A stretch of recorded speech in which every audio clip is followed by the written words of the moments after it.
Welcome everyone to the 124th edition of the 9:30ish Home Theater Hub podcast. We got all the regular crew and a new guest today.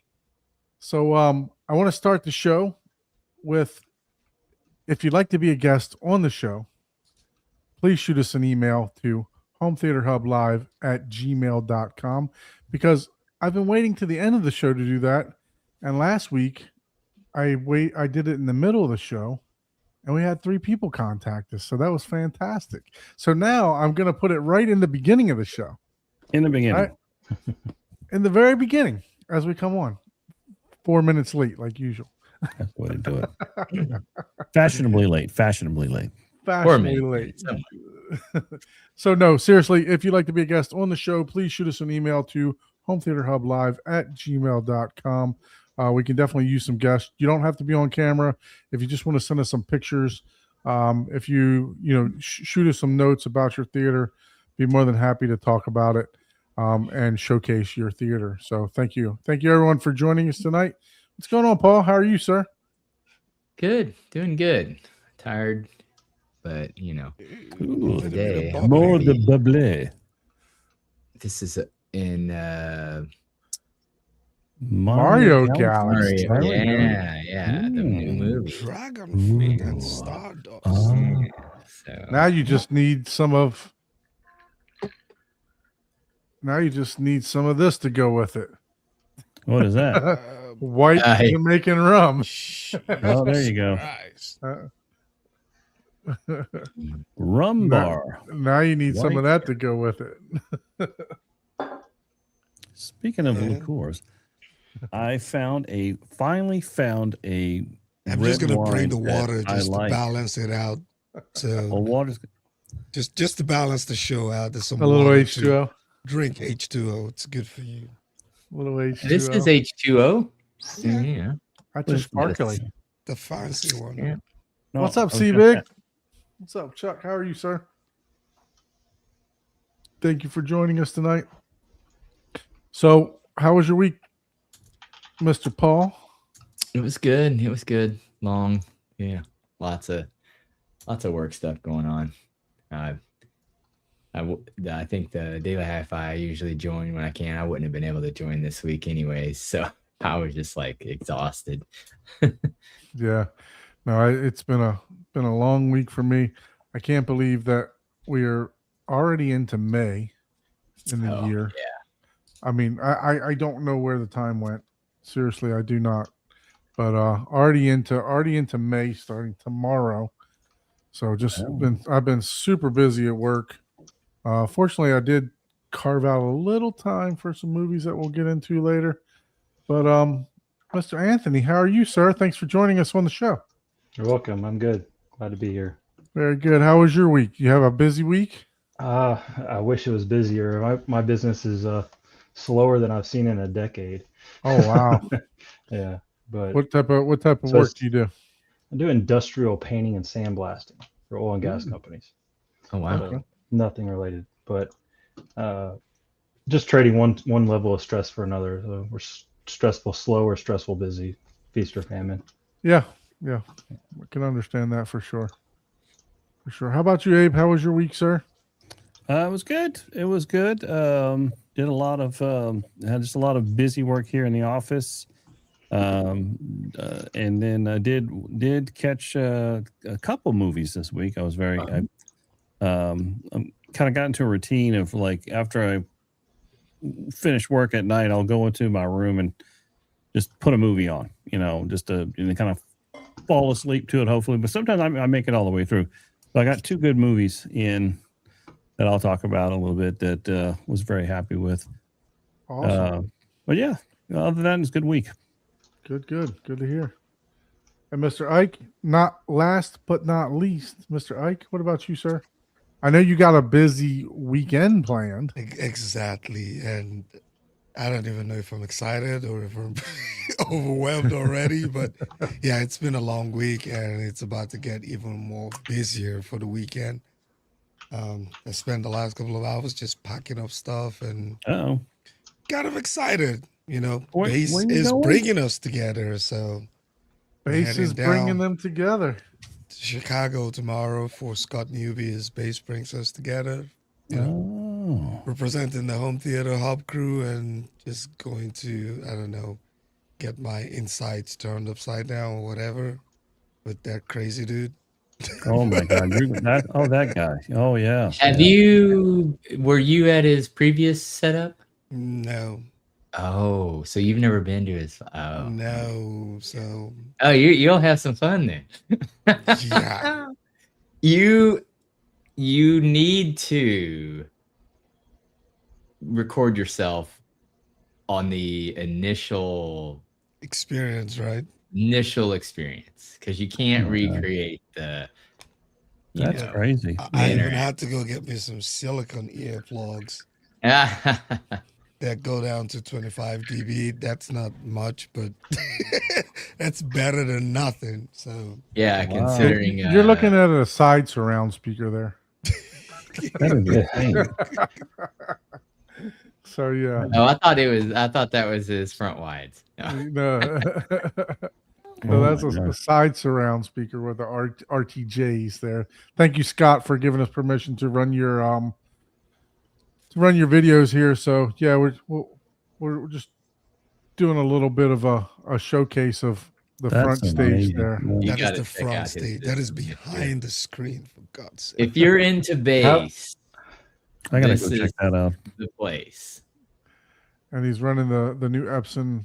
I think it's the middle of the line projector. Yeah, or it the might be 3000, I think. Yeah. Either 3000. Oh, let me know how or that one is, because I have an Epson, and yeah, I may or may not be looking at upgrade to that or the. You should upgrade to the 3000 if you can. I think the 7 will be an overkill, but you have a 150-inch size diagonal screen. Oof, Yeah. that must It'll be. probably be a good yeah. match. But yeah, that's what I'm looking forward to for the weekend, and it's gonna be an early start to the day, and then What time are you flying hopefully a out fun tomorrow? event. Yeah, it's towards noon. Noon. Okay. Yeah, so Yeah, I think he's having a press event tomorrow night, and then the yeah. regular event on Saturday. But yeah, no, man, I tell you what, he tore that. So he had 2018s before, and he tore that room completely apart to put 2024s in. That's just well. Okay. I'm not even gonna make a comment. But you know what's so cool about Scott? He'd be the first one to tell you that you don't need all this shit. No, Yeah. he's You know what I just mean? doing Oh, it. I know he's That- doing it for the extreme. fun. It's not the Yeah. accuracy of it. It's just the fun of it. Well, you know? I mean, he does No, a he pretty good. dials He it does a down. pretty good tune in there. Yeah. Yeah, he spends a lot of time. Well, I equate it to back in the day when we did car stereo. We would do it just to see how much we can fit in there. How many subwoofers can we fit in this Honda Civic? Yeah. So I actually had to do a work trip earlier last year, and I was able to visit his place with the 2018s, and it was unbelievable. It was unbelievable then. So C-Big is trying to get me kicked out. Man, he'll put it on. He'll put it on if I ask. But But part of me needs to go here because I got to see what that is doing compared to all these years of having it be so one way, and people like Scott doing this crazy things. Like I just got to go hear it, So, Yeah. that's so why I'm during going. I just wanna experience during it. regular movies, you're just going to get pressurized, but the bass isn't going to overwhelm you. You're going to feel it. It's going to be violent, but it's tuned perfectly. I'm telling you now. Well, that's what I want to see. It's not overbearing whatsoever. But when it comes time to open the toys up, yeah. Yeah. He has two modes. Yeah. This is the car with the exhaust baffle switch. It's like, oh, and it and now you have a full exhaust. Oh, we want to open up the headers. Okay, hold on. And it's full zero exhaust. Nothing holding this one back. Yeah. And that's the old system. So I'm excited for you because I definitely wanted to go. Just I have I have an audit at work starting on Monday. It's a 3-day audit that they're going to be up my ass for 3 whole days. So, Yeah. And I'm on call starting tomorrow, or I probably would have gone, but I have to be selective on my swap days. yeah. You know, So this guy's Not- in Chicago, Scott. It's got- Yeah. Chicago. Oh. and that's not too far. I usually just drive. That'd be like a 5 or 6 hour drive for me. Yeah, it's not terrible at all. Yeah, not horrible. But yeah, I had a think- really fun time with Scott. I mean, he was so gracious, gave me a personal demo. You know, nobody else there, but just a great guy in the hobby. Oh, yeah. I'm happy for his success with with starting to be a dealer for these type of items, and then also other items. Just great. The guy's always flooding the social media, Facebook and everything else, posting. So just a big congratulations to him for everything that he's doing over there. And he should be successful with at least selling subs, because there's one thing in sales. You can't fake enthusiasm. You No. know? I would say that's true. Absolutely. He has that well before, and still, obviously. I mean, it's just a That's bonus for him because he gets hopefully some sort of perks with those, Yeah. Well, you're For me, absolutely right. it's You gonna can't be fake like, so enthusiasm. I think what's that's what, next? What are you gonna do next after this one? Like, do you think he needs to do anything next? but Could have said that last time. But when you get to this point, there's no stop. Like when you get to this point, it's like you got. well, he was already at that point. Yeah. Well, but I think he yeah. wants. I think he wants the Guinness Book of World Records is what I really think, because well, yeah, he's always wanted that. Yeah. And About it. if you get that, then you got to break it, right? Because you're probably the only one that can break it. right, Yeah, yeah. So what size room is this all going in? What I was gonna say. so the Size room room. is probably. is that is a big factor on it. I mean, if you the It is subwoofers are probably 24 inches deep, or maybe a little bit more. Mhm. You know, maybe 28 inches deep. So you got those on the front wall and those on the back wall. So that's at least That's 5 4 feet, feet right there. 4 or 5 feet right You there. can measure this room by subwoofers. Yeah. Yeah, So, he's. I think it's I think it's like it's wider rather Yeah. than Deeper, yeah. deeper, yeah. So Mhm. but I want to say it's probably like 20 feet across, and like maybe like 14 to 16 or 18 deep, somewhere in Yeah. there. might even be wow. smaller than that. Yeah, Yeah, I think it might be around 15. Just looking at the Mm-hmm. the sitting distance to the screen, but I mean, we can always find that out. So Yeah, I'd be curious, like when you go to where is it? The first floor, second floor?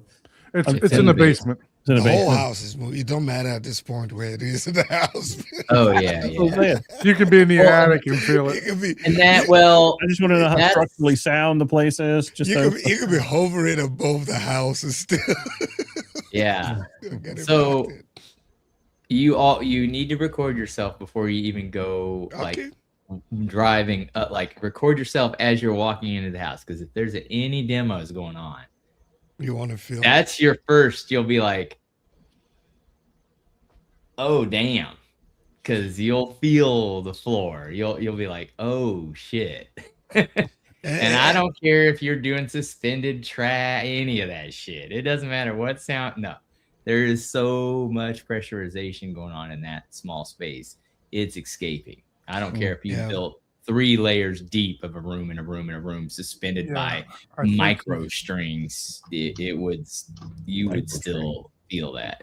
I think It's you did like 100, and whenever I was there, I think it was 156, and I think after I left, he got a couple more. He got up to 158, but 158 decibels. That is FBO. crazy. It verified in the room with the actual, I forgot what brand, Yeah, but that's ooh, God, that don't hurt. that's loud. Yeah. Oh, I wasn't even, because I used to do competition. So when I went in, I I was already wearing my own earplugs. I was So like, this was him, putting up all the OSB and everything like that. yeah, it's a fun time. If you're, like I said, if you're into bass, man, you're, Yeah, knowing me, I'm only going to experience the extreme part just a handful of times. I'm not going to be sitting in there all day. I hope you bought a bunch of earplugs. Yeah, you might have to stuff like 5 layers. There's 55 in his pocket. I'm Oh going. yeah, I'm going to give it out to. I'm sure he has a bunch of yeah. He does. a bunch waiting for people. He probably gets like a lifetime. You should wear those, and you wear those, and the And the earmuffs, earmuffs. and the earmuffs too. Yeah, Both. All right, some earmuffs. man. Yeah. Well, yeah, because think about it. If that only reduces 25 dB and you're experiencing 150. You're still 150 damaging. is 125 dB, Mhm. like Still that. damaging. Mhm. Yeah. Oh, For sure. Man, so what's up, Anthony? Tell us a little bit about yourself, sir. Not much to tell. So Not much. Yeah, do you have 21 or 22 20 inch or 24 inch? I got 2 little bitty subs. Yeah. We're gonna go by 24. How much bass do you have? We measure by 24s. How- We measure bass in newbies. That should be the news. I mean, I've been Yeah. watching his videos as well, and I'm curious how do you get around with that massive horn speaker like right on your ear of the side surround? I yeah. don't even want to know, man. It's I mean, when I sat, because I sat in that room, and he didn't have those are the JTRs that he had upstairs, right? Mhm. So, but those are a new model of the JTRs that he had upstairs, and that size cone was not there when I was there. I think he had the 210s, the 210s, I think, with the, but it still was a giant horn there, on the 210s. And I mean, he does a great job of calibration, man. He really does. Mm. And nothing was ever over exaggerated. He's probably we went running through a bunch of stuff. subwoofers at 10,000 watts continuous, and he's probably running those tweeters at 0.5 watt to keep up with it, with the distance that you're running. I mean, and that's a little exaggeration, but I would be surprised if those main speakers, excluding the mid, the bass drivers in the mains, that tweeter's probably never seen more than 5 watts, unless you just wanting to literally just damage your hearing. Yeah. Even in whenever he's demoing, because with it being that so close and the sensitivity, what are those 97 99 or something? Yeah, they're crazy? close to 98 99 dB sensitive. Yeah, dB sensitive, and you're no more than 2 meters, if that, away. So I mean, you're the capability of it is crazy. For sure. Yeah, so I mean, that's a great question, Anthony, because like I said, when I was there, I mean, it wasn't like being in my theater, but nothing was out of place. Nothing was overbearing. Nothing was like, man, you need to turn this down, or anything like that. It all just blended seamlessly together. So he did It seems kind of disappointing, because all that power and money, you kind of want it to be something. Well, insane. you can. Yeah. So when he watches movies regular, he'll even admit this. He watches them at regular volume. They're not at like, ear piercing volumes and stuff. Now he has a certain, I guess like script of demos that he does just to try to hit the 160 dBs. You know what I mean? So he has a certain, and that's when it can get, get pretty outrageous. It reminds me of IASCA days where we were targeting like entry level targets. We were hitting maybe 135 for entry level, but everything was based on the size of the vehicle, and there's different. I was at 140 dB at the beginner or amateur level, and once you succeed in that area, they force you up to the next. Right, you go to advanced or modify class. Yeah, and exactly. And I extreme couldn't or afford like to crazy do build. Yeah. after that. Yeah, once you got beyond the like, hey, here's the noobs, the garage builds. Yeah. Almost everyone had, 100,000. Man, if I was in 135, I thought I was doing good because Yeah. 140 was the most I hit in competition. Yeah. That's. But you said I got out of it when I got out of it when it became that, right? When it wasn't judged on clarity and sound anymore. That's when I got out Well, of it. Iaska's pretty. Their rules are. I remember it's been a long time, but yeah, they were very critical about Yeah, it was more than just that. You had to. It was part there of the was a whole system. science to it, and the different class vehicles. I think USAC was the one that had mostly just the DB drag. I think. Yeah. No, Iaska was a little Where bit you more got braces on your windshield and people sitting on the back window to make sure it doesn't come flying out. Yeah. No, it was more formal. I would say, from what I remember, the rules were very stringent. Yeah. Yeah, I remember those days for sure. Yeah. Hey, it's all fun. Yeah, I had a pretty badass Astrovan back then. It did. Oh man, see, That's crazy right there. The Astro. I don't know what I would have done at that point. Let me tell you, Astrovan is probably my favorite vehicle to put a system in. You could look. It just was perfect. What about like a Ford Explorer? You could do a ton in one of those too. Yep. Ford Explorers, Broncos, Mhm, trucks the with the Broncos, cab overs with the seal in between, and the whole truck. Well, I know people that was just a regular pickup truck that were filling the bed, putting a cover on it, and then porting it into the into the main cab. Oh, they were just running a port into the main cab. There's still, I went on the internet. There's still guys doing that. And I found this one. I can't think of the name of them, but man, they're still doing crazy shit like that.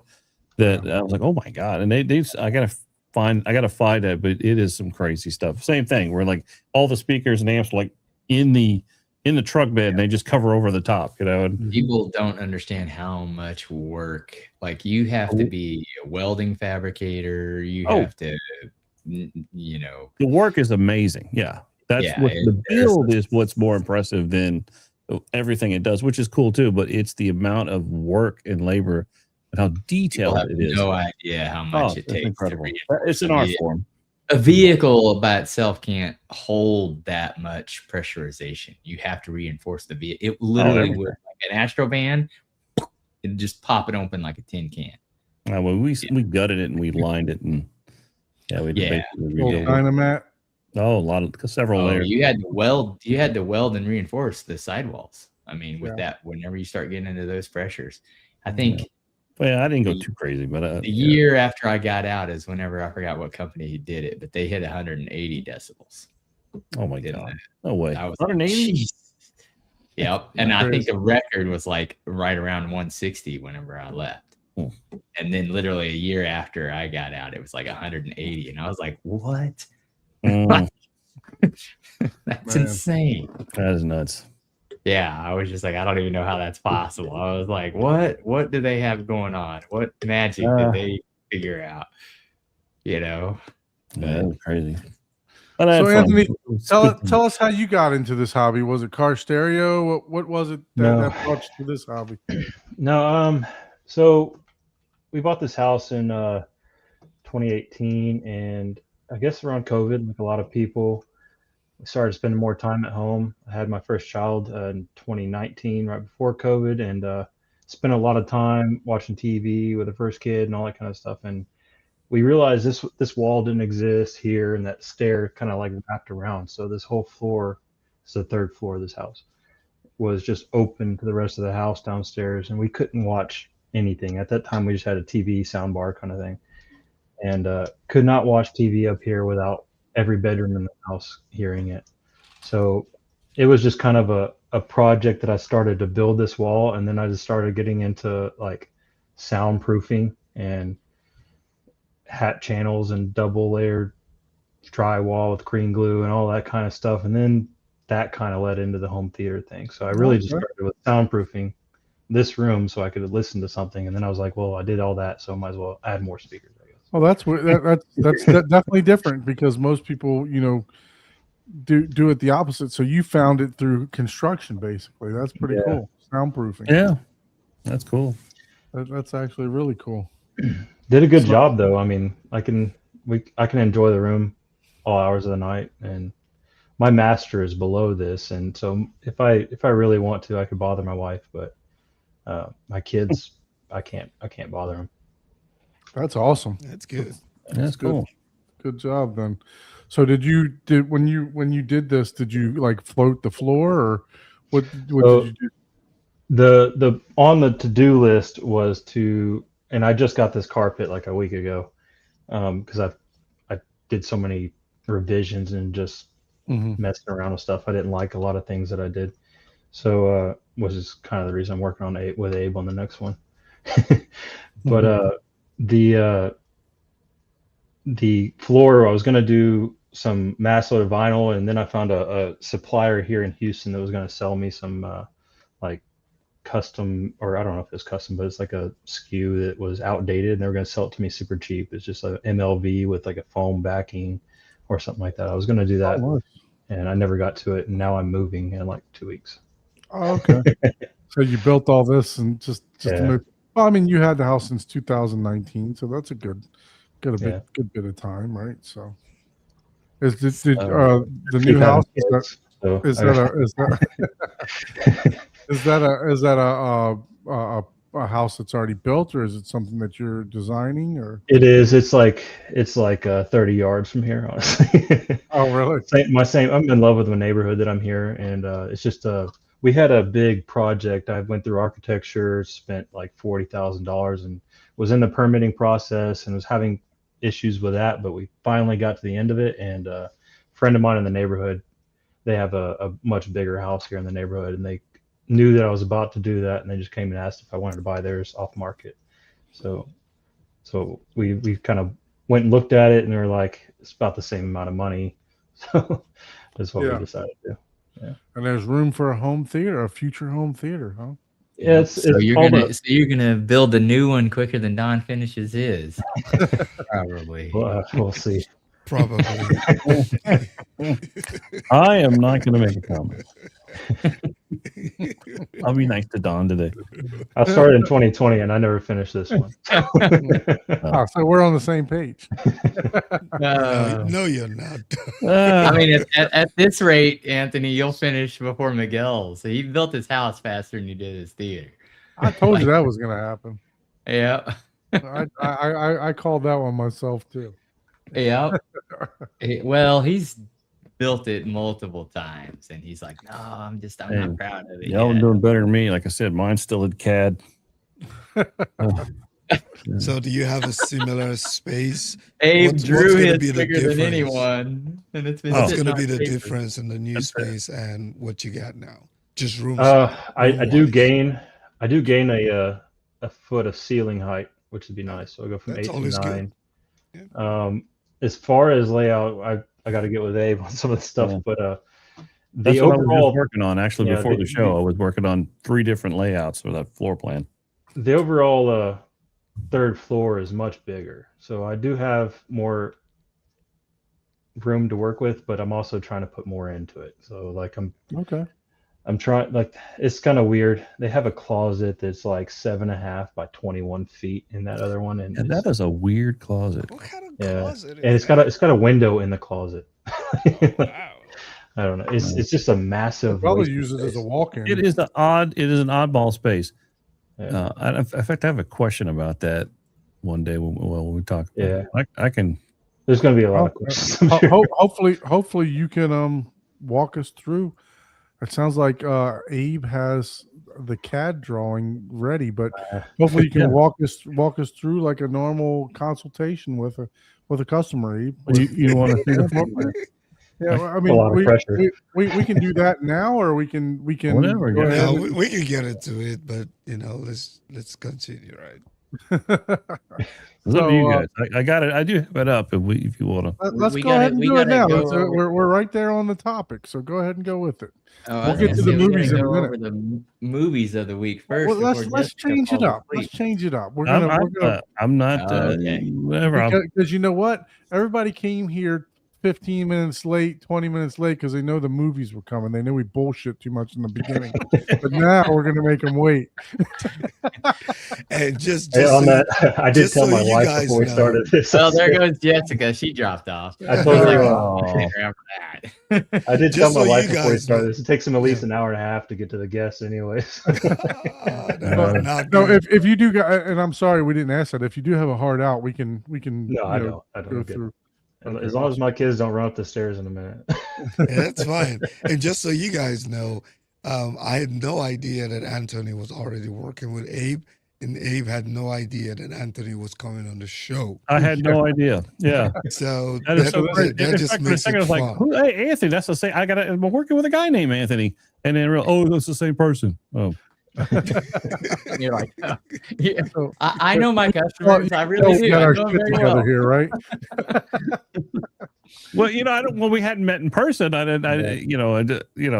First time I'd seen him, so that was funny. We're only like 2 emails in. Oh boy, man. Well, I can. We got two captains here. running the show. What's up, Scott? Man, how are you, sir? Hey, Scott, put your dimensions of your room in the chat, if you could, because we were talking about what size of the Yeah. Yeah, finish that what size your sentence. room was. Put your dimensions in. I'm gonna switch screens. Put this on this side. Okay, put this on this side. Okay. Share screen. 14 by 16. Okay. 14 by Oh. 16 was Scott's room. Okay. Yeah. Okay.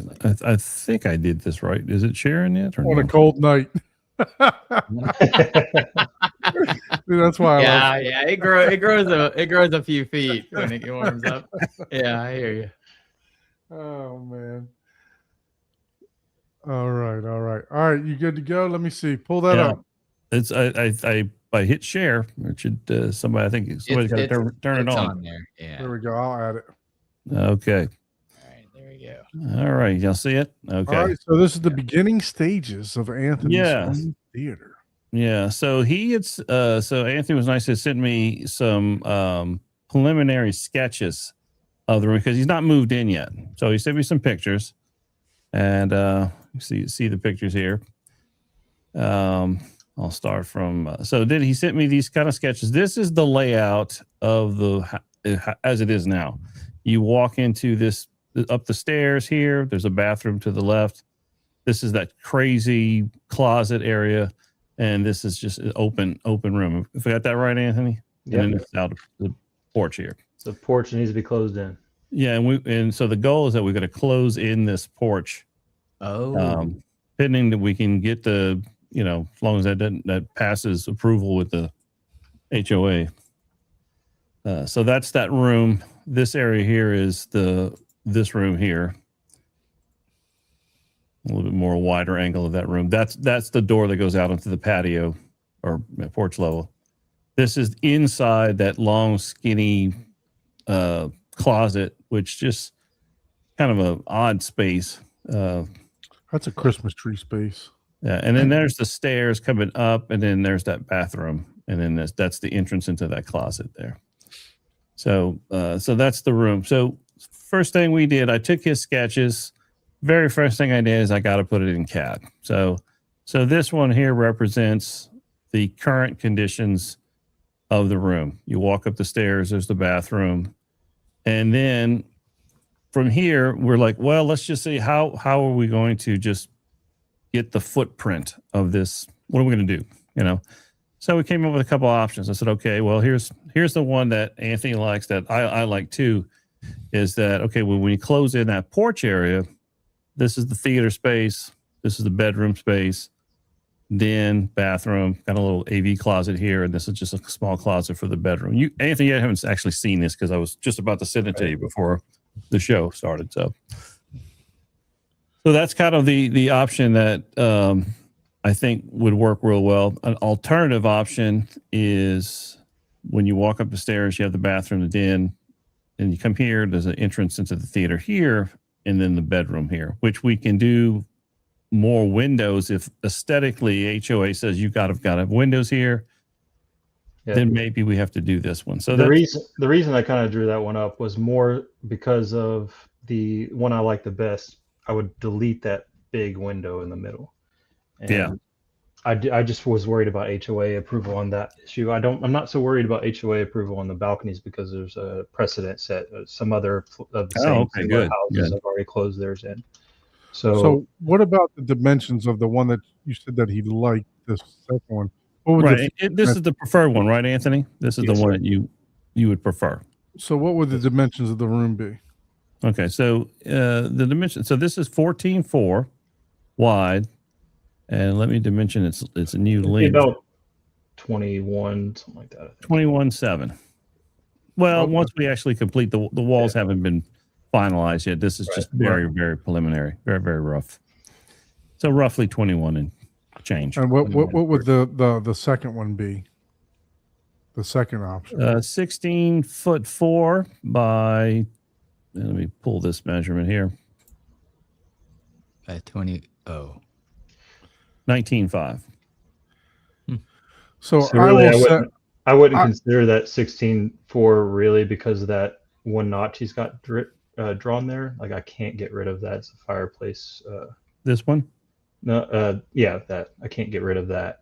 Oh yeah, no, So- I knew you can't get rid of this. Yeah, this is stuck because of the fireplace that the flue for the bottom fireplace, right?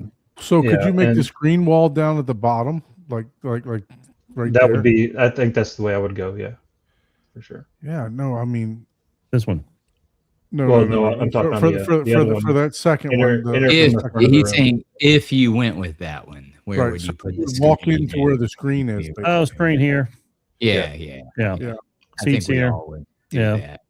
Yeah, and I even You thought could about always- it. I'd probably move this door down a little bit. Maybe line off. Another option would be to line off this here, Right. this door here, move this door here, so I can get more of a front proscenium area, more of a. That'll give you a little theater entrance too. Get more theater entrance, yeah. So there's some possibilities of just reorientating this to just make this more of a pronounced screen wall, area. I have more flexibility with what I do up here, which is I why will tell in you this the one- the hardest thing to overcome, Anthony, is space. Yeah. Yeah. Right. Gaining that room, that extra room. The even though you do have the fireplace there, I understand that, but you can arrange seating and stuff around that. Oh, I can find creative ways to conceal Yeah, that and blend it into and the. man, I tell you, just getting those extra couple feet makes a Yeah. huge difference. Yeah. It really And I- does. I agree with you, and that's kind of my concern on all this. I mean, right now I'm at 15.3 by 19.8, and so all of these are similar or maybe even a little smaller. So Yeah. I'm a little bit worried about that. But What's the bed? Is this a bedroom that you need? uh, Good question. yeah, Yeah. kind of. I have 3 kids now. This would make that it's already sold as a 5-bedroom house, but really it's this big space they call a bedroom that's not really a bedroom. So this would make it a true 5-bedroom with home theater and all that. And Shit, I would turn that den into a bedroom and make that whole thing a. I did a Yeah. layout. I did do a layout that, well, not yet. I did a layout where I made this little tiny bedroom and made this a big theater. Yeah. But I was like, it's just too much. What would that be? That would be like 30 feet deep, though, right? Yeah, I had like the Something like that. wall right here. I had like this wall, let me move it. I say that, but Here. my wife didn't let me take the I dining made room this. either. I made so- this little. Yeah, with 3 kids, Well, trust me, I gotta you say, need 5 bedrooms. well, Yeah. 3 plus I could have as many as 4 more. This Oh, one, boy. this one is the most flexible. I like this layout the most flexible because I can put this door wherever I want it. Like I just generically place it here so I can create what I want based on what we actually end up doing. This is the one I think gives us the more option. But both of them are good plans. We can find a solution, find a good balance for either one. So it's really kind of what Anthony kind of how he's going to use the space, other uses of the space, the bedroom, the den, what works for him. Now, is there a third option? I thought you were saying there was a third. my third option was to use the bedroom and the theater Oh, together. no. Merge it together in one big ass room. Yeah. Yeah. That might be a little too big, to be honest with you, though. I mean, I don't know. You're talking about having 7 kids, so it may not be too big. Well, Well, I kinda- I have 3 kids, and my 5-bedroom already feels small because they're growing really big and they're starting to need their own space. So, yeah. Yeah. I have 3 kids, and I have a 9-month-old, a 3-year-old, and a 6-year-old, and I'm in a 3-bedroom right now. So, Oh, wow. so typically, once I get us to the biggest question I would have next is is how many people are you looking to seat at max capacity in the theater? Because that's going to really kind of also Yeah. be a Yeah. determining factor of which one we go with and how we lay out the seating arrangement.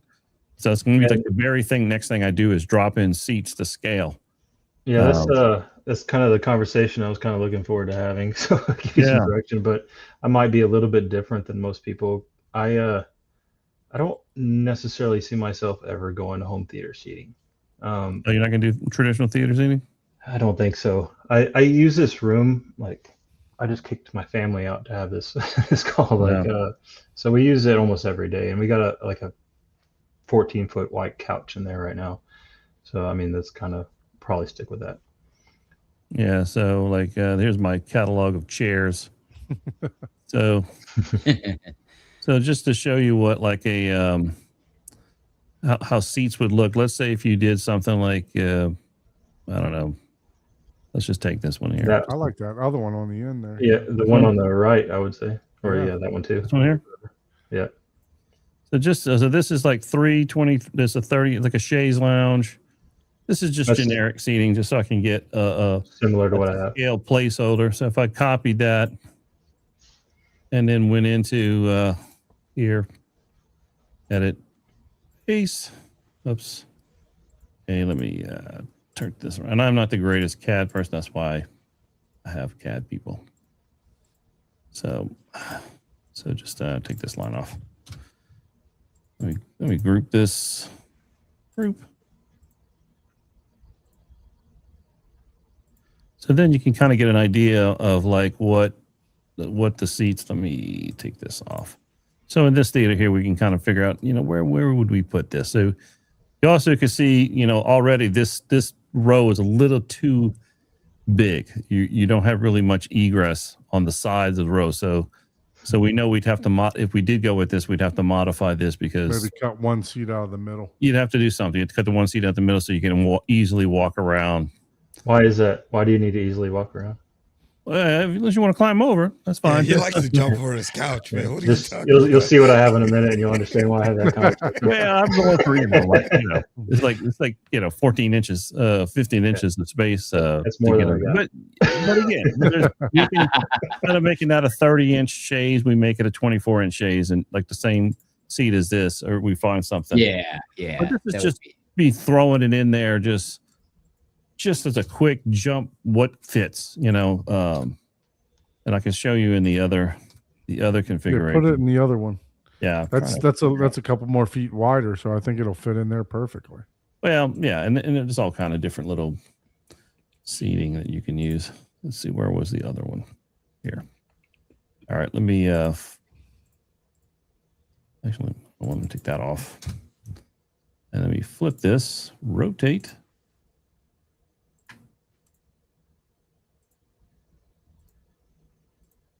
Okay, I need to take that off. All right, so let's say We're we put seeing this- live theater design right now. look at that. Take that off. Look So, at yeah, that. you have a little You bit- can even and sit with right this- next to the fireplace right there. There you go. Nice. You can sit here, warm your legs up. It's not actually a fireplace. It's just where the fireplace Well, chimney it's goes. just like to knock the out chimney. where the flue is from the other one. That's true. But that could kind of work, or we can bring it a little closer. If we're just doing one row, now if we're doing multiple rows, then we've got to build a platform. That gets into like how many people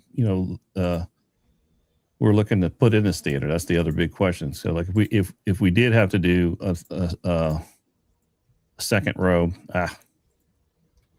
then we have to we have to put that on a platform. And probably what I would do is do it like something like that.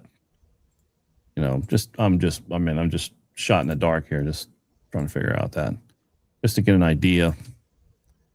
Yeah, see, it's a little too much. We'd have to go with some smaller seating in the front, or maybe some small chairs or something. But anyway, One thing I am jealous of on any one of these floor plans Oh. is that there's a bathroom upstairs, which is right there. You know, right there, yeah. yeah. So that's fantastic. You know, because I mean, I got to walk all the way across the other side of my house to go to the bathroom. Maybe do something like that. Bring it a little bit farther away from the wall, so you're a little bit more. Yeah. But it And depends. Yes, it depends. the other- We got to pick seating next, and then how many seats, then place it and massage it. But this just kind of roughly shows you to scale, like, you know, what's possible. And like right here now, you've got a little bit more egress right there. But if this is the back row, you really just need to get to it. You know. Yeah. My answer, just so we could do this live, I guess, would be I'm most likely one row kind of guy, just kind of that Oh, okay. couch So kind even of easier. Yeah. situation. I sit we use it like as our primary watching anything kind of room. So you'll see what I have here, and I think What type of screen are you thinking of? Like a 16:9? Do you watch TV shows or do you watch movies? I'd like to go bigger than I have right now, which is my issue with the wall space that I have. But I watch everything, and I have a 240 screen now. Screen. And I really think about. I have a 150 diagonal 240 right now. You guys remember this curved screens? Oh my God, what happened to those? Oh god. Gone with the wind. Yeah. Yep. Let's say if we pick this 120 here. I think he He has just a said he 150. wanted a He 150. has a 150. I have a 150. I'd like to go bigger. Well, yeah, it'll be kind of depend on your viewing angle. Here's a 120. I know I have a 150 somewhere. 150 240. Yeah, it's around here somewhere. 130. That was a 143. Yeah. That's funny. I just used a 150 the other day. Oh, there it is. 150. Edit. That's Copy. Boom. Edit. Paste. All right. So then I'm going to take this screen here. Copy it. I'm going to flip it. Flip it. Flip it. Flip it. Take that off. And I'm going to take that and that. And we can put that baby right there. So, He's got plenty of room. not quite in You're the center, but 170. yeah. Oops. I gotta put up. The brackets didn't go with it. Let me move the brackets onto it. Yeah, you took. What the I need to do is brackets off. find the midpoint of that wall. Just do this for a second. Now you guys see, live theater design, and see what it takes. Why it takes the amount of time, and the why it costs the amount of money that it does. Okay, so there's the screen. I would have right been done there. already. I'd have been like, I'm just going to. I would have been like, man, just put that stuff in a 2x4. Man. So I can show you. So this is a quick down and dirty. I'll show you a sight line, so we can see what the viewing angle is from just rough. And then we'll do a viewing It'll be angle. about a 40 some degree, maybe. Yeah, let me see. 40, man. That's a 30 if you're lucky. But from that far 42. back, 42. Oh, Look at you're- me. Oh, I should have said we should have had a guess and see what it was. Yeah, if you were, I'm thinking just one angle, not both of Yeah. them. Well, and again, that's based on where the seating position is now. If we Yeah, move move this closer a for little bit, sure. a little bit more for shit. Undo that. Let's say we move this.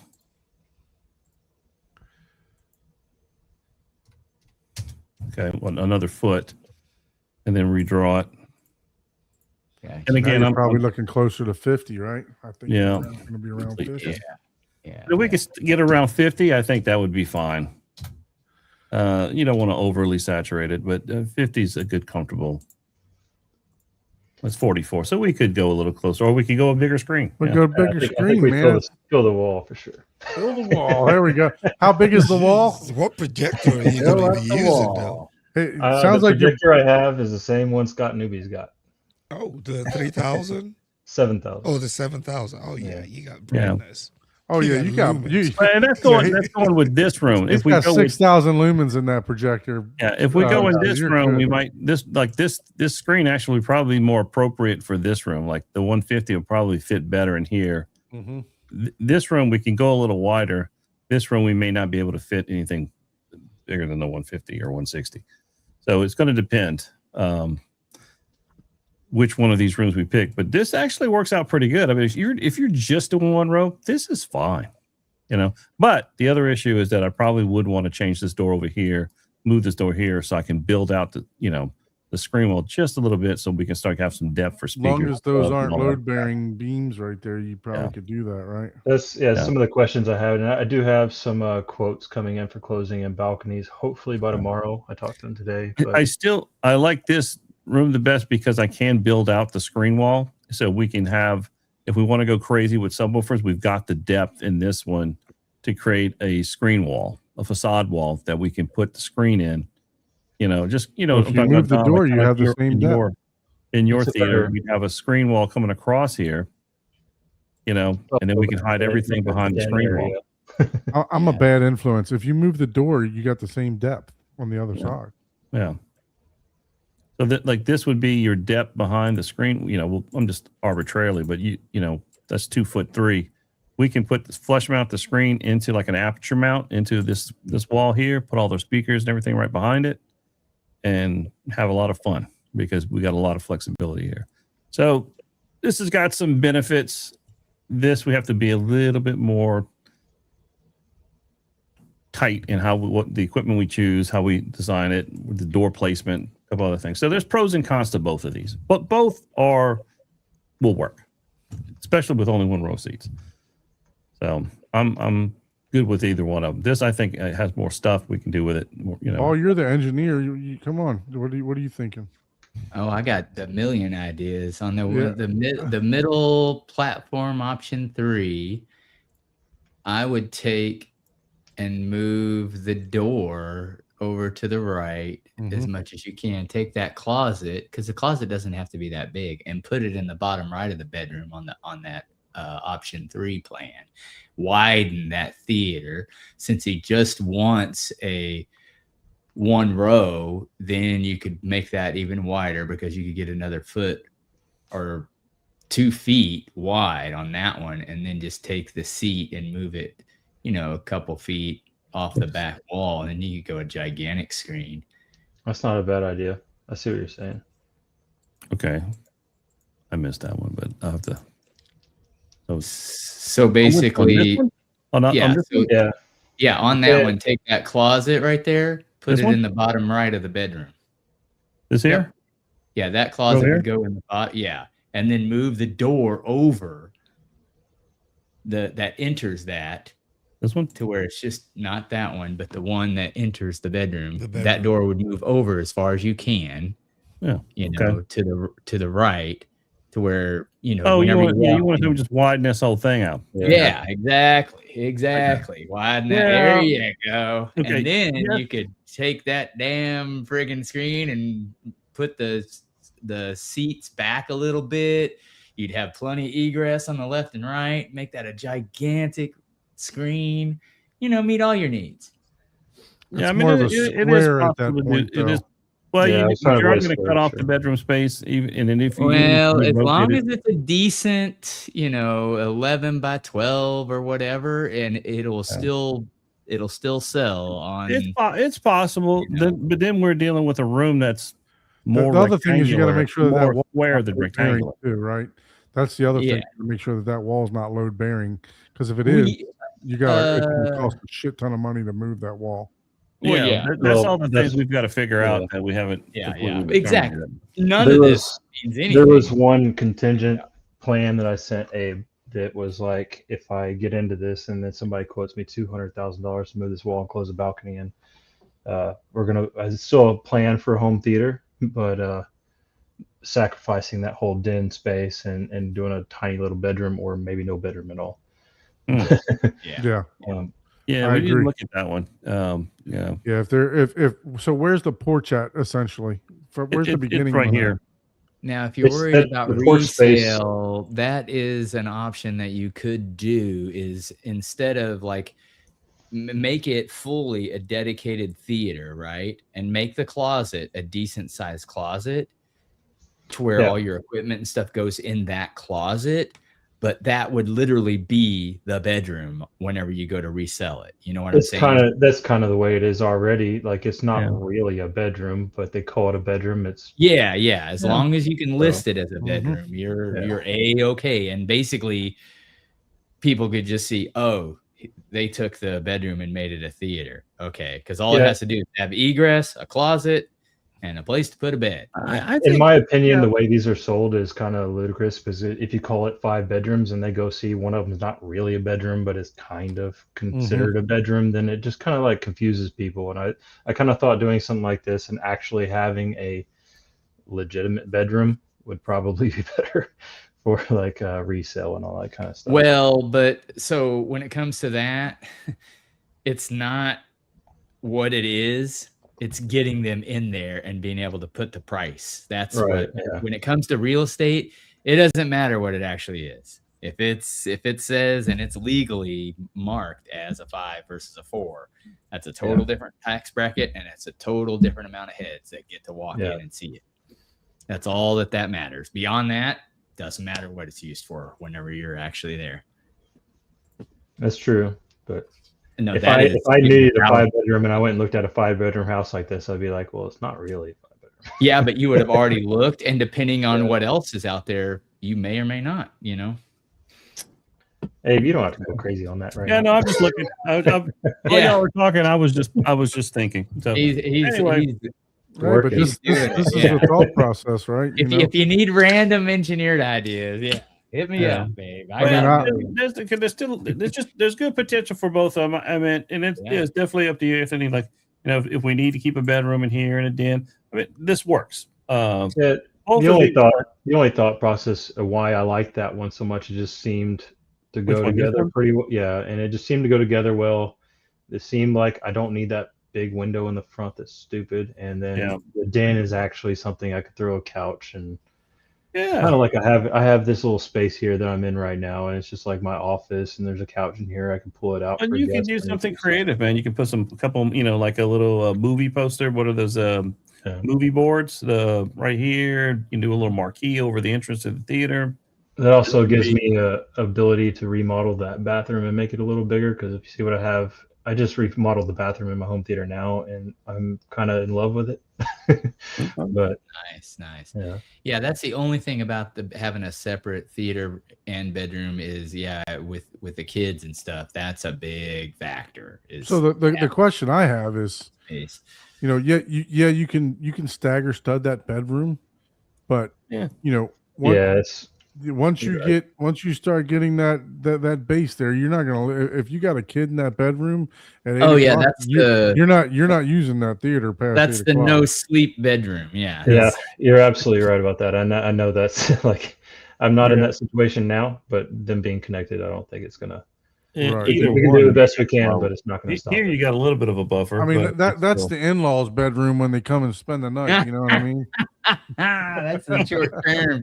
Yeah, that's for all the guests. Like, Maybe the Yeah. oldest child that'll never sleep. You just rock Yeah. out with me and go to sleep whenever. There you go. yeah, there you that's a go. possibility there too. Yeah. I do like Paul's idea of the other side and then bringing that door over, but it does make it more of a square figure at that point. though. Yeah, that's my only thing that cheeses me a little bit is I'm not Yeah. a big fan of square shaped theaters. You know, Yeah. Yeah, no, I agree. Main reason is because of modal issues that Right, it exactly. creates. But I just like the more space in this. I agree with you the and second Paul. option. Yes, you do get more space. You get bigger screen, and if we and I've been forced into lots of square theaters where we had to find solutions to balance the modal issues, and it works out just fine. So there are solutions. So I agree with Paul. You could do that as well. I mean, you lose space in the bedroom, but if you're willing to give that up, we can grow this an extra foot or so. It would be a small closet, basically. I don't think you'd lose the room in the bedroom per se, but the closet would shrink. Yeah, well, like I said, we did like that, and I take that. And Yeah, I would put that I'm in just the gonna bottom right of the bedroom. rotate this here like that. Yeah, pretty much. Yeah. And then I don't know. Yeah, it's just I'm going things that- down and dirty here, but just Yeah, exactly. Yeah. we might be encroaching on the whole wife acceptance factor when it comes to well this. But that and you know what? Do not underestimate the wife Yeah, acceptance that factor. again. Yeah, this is just the just the Yeah. CAD talking right now. Yeah, we're just It has we're just nothing to moving do lines with- around. You know, I mean, you got kid factor, Oh, you yeah. got wife factor, you got there's a lot. One of Bring the- her up here. Let's talk to her. Now, one of the primary reasons we're moving to this house is all the bedrooms have these big walk-in closets and everything, and that was kind of the idea behind the one that I said that I liked the most was the closet and the bedroom size were at least Yeah. getting close to the other kind of sizes that the other bedrooms Mhm. are, and so it was kind of like cohesive, I guess. It didn't seem like an afterthought bedroom that. well, I It mean, was just that since you're doing one row, it makes the other option can definitely work. If you're trying Yeah. to cram 2 rows into that and into the what was it like 16 feet, it becomes tough. Yeah, yeah. Yeah.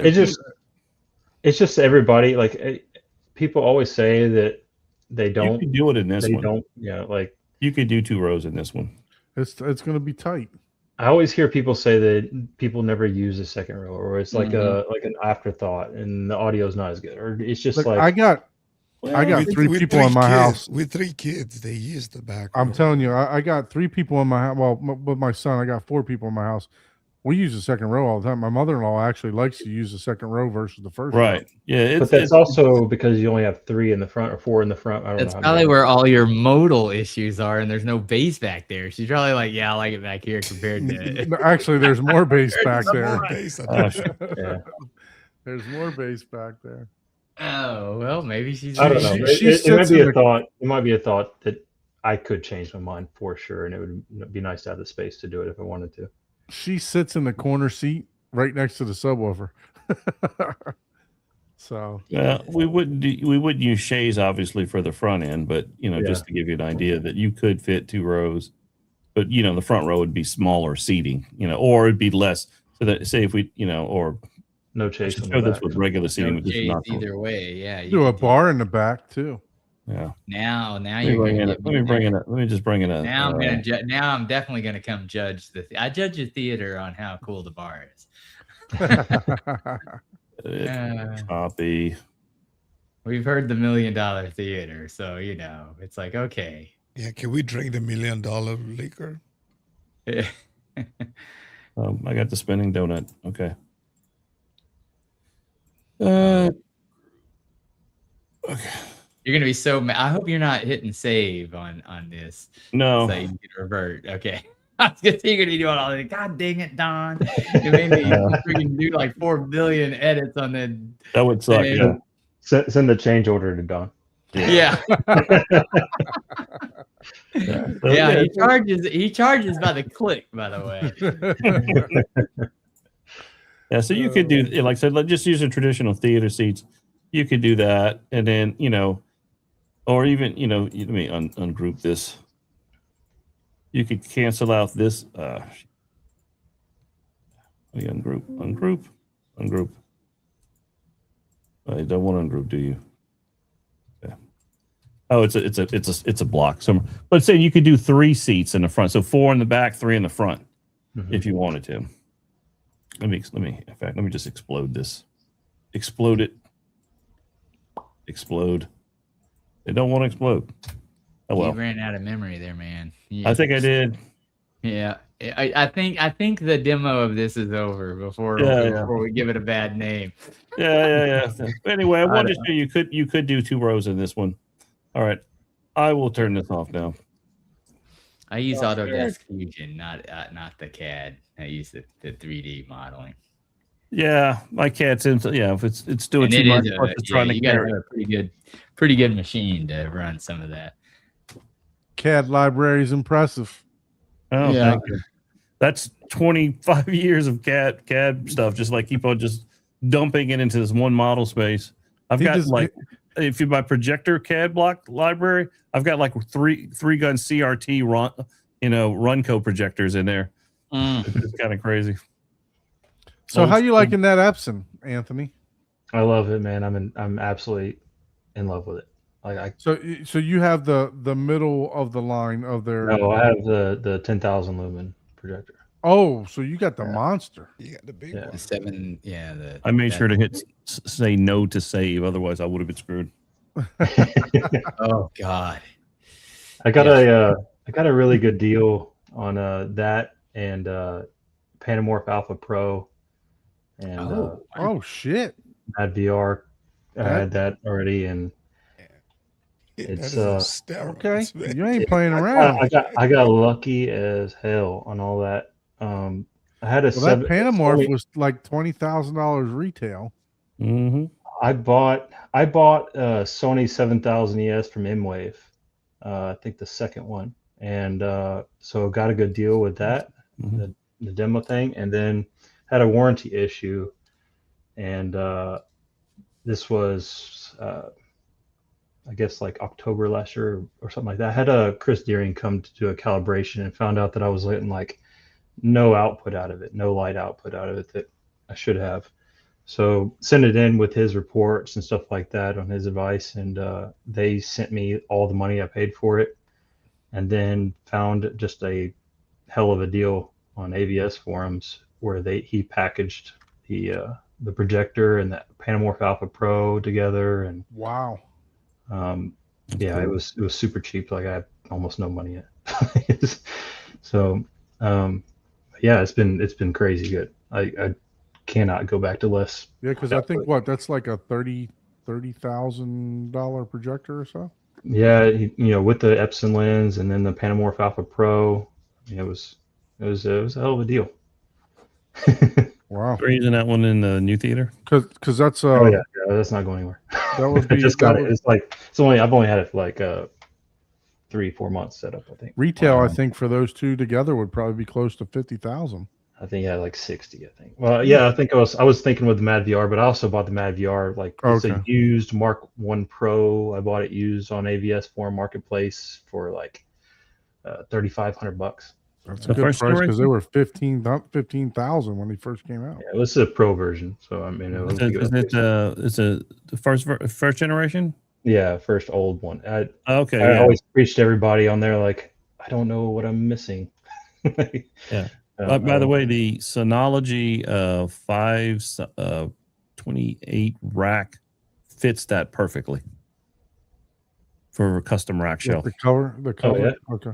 Yeah, I'll find the exact model because I installed quite a few of those first generations, and we had to find a rack shelf because at the time Mad VR hadn't made a rack shelf yet, so we found that the Synology NAS drive unit, the 520, fit it perfectly, and Oh, so wow. that's what we use. I just happened to remember that. It looks pretty square. I'll show you in a minute. It's right next to Yeah, me. Yeah. But- Man, well, I'm glad to hear you found a fantastic deal on those two because And I don't know. There's some magic with the 10,000 lumens, and I do ALR screens. I have always. And I did do a white screen for a while. I had like that Valerian Max that I bought while I was in warranty with the Sony, and that was really impressive. But it did not work with the ALR screen at all. Like it was terrible. So I had to get a white screen to replace it with. that is correct, sir. yes, yeah. Yeah, You're it'll. using all the pixel light from the pixels. Yep. You're not broadcasting black bars, so you Right. gain about a third.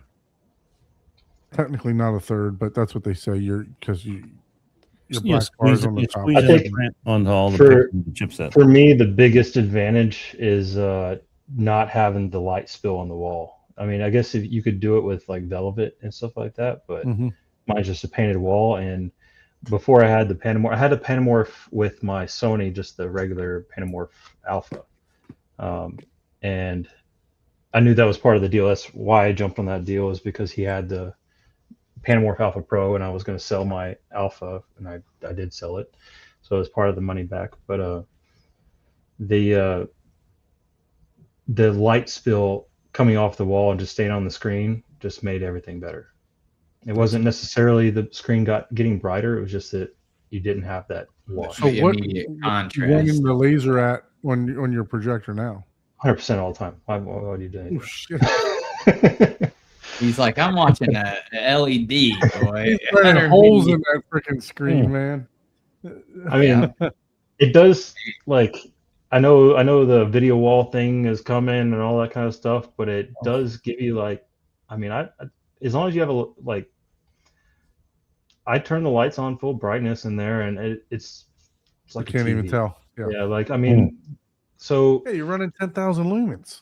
it didn't feel, you know, like with the Sony, I was always like trying to creep the lights down until somebody complained, you know, like just trying to find as much as I can, and then I enjoy it completely dark when I'm by myself or something like that. But most of the people in my family doesn't want to sit in the dark, So even I'm though over when the here. screen's on, it's like bright in the room anyway. But Last week we were talking about me possibly picking up a Barco, and I'm over here trying to figure out how I can get more light output of the in the NZ8. And I'm listening to some podcasts and people talking about how they're now double stacking their projector, you know, like back in the old days. That's what we used to do in the old days, double stack, Right. yeah, because you So, had to get I the listened to DJ's podcast the other day, and his Takeover Tuesday, and his projector guy's got a double stack working right now, and he says it looks phenomenal for HDR.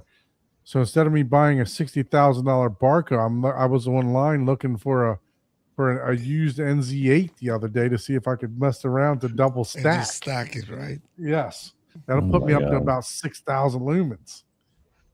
I guess you could. I mean, yeah. go How to you gonna 10. mount it? So my projector, I mean I have the box. I could literally just mount a mount to the bottom of the box. Well, they make a double stack mount. Yeah. Chief does. Well, several, and so does DT Display Technology. That you can probably. I just want But you somebody. need high ceilings for that. I'm willing to because mine just sits on a shelf. I want to take this. I since Chuck's in here, I was thinking about this. Chuck's got the same NZ8 as I do. I want to take this and make a 3-hour trip with my projector just to see what it'll look like. You know, I think Mr. Long had a projector, is a JVC that's not doing nothing, sitting in his closet that we took down. But I think that was an NZ9, right? NZ8 or NZ9. Hey, I could double stack that for sure. Yeah. So yeah, no, I'm inviting myself to Chuck's house, but I know he has an NZ8, and I could just set that thing up on a stand, and we could pixel align it to whatever his is. And I think that's probably the biggest problem with that is that you're gonna keep aligning it. yes, yeah. Once you bump it, yeah. I think You you need will Bump like- it, open they up gotta reset a it. nice Once can of once worms. the bass hits it too. Once your There's subwoofer special shakes equipment. it, Yeah, but as far as First time aligning you it, watch any of your movies, Don, yeah, you have to realign it after the movie. yeah, pretty much. I just want to try it. I want to see what it looks like. You know, why not? Yeah. Why- just use your DCR lens and your Lumigen, man. You'll be just fine. Yeah, I still got a DCR lens in the box that I haven't. Two put on. NZ8s or one Barco. You know which Uh, one has which one's I'd save myself about since the one's already paid for, I'm saving myself 60 grand. Yeah. So no, but man, that sounds phenomenal. That setup that you have, Anthony. I think we're gonna have to get a copyright strike. Like I don't Oh, yeah. care. I want to see what it looks like. No, you are not getting a copyright strike on my channel. I was, you can stop streaming to your channel. That's gonna be one too many strikes. You can stop streaming to your channel. We'll go to my channel. I already don't got care. 2 for the year. The last one, they're gonna take my channel for a week. I was super worried about the purchase and losing contrast or any of that kind of stuff. So I was on a job in Tampa and went to Youth Man's house when he had his. So I was on one of those videos for that. Okay. Cool. Yeah, when he So did I all the saw it there. Jennifer Gala content. Yeah. But Yeah. I actually leaving his house, I was kind of I was a little bit put off by it. His room, I don't know, it's just the screen wasn't set up well for it. Just having a white screen, it had that really thick weave, and then that the brightness really showed his weave and the screen really well, and it it kind of made me lean against getting it. So when I was at his house. well, we'll find out. But did you go with like a gray or a silver screen? Well, I have this ALR. I have a Seymour ALR, and I've had it since the Sony, because it's always been my kind of motivation not to be stuck in the dark. Like, so I've been chasing that kind of thing.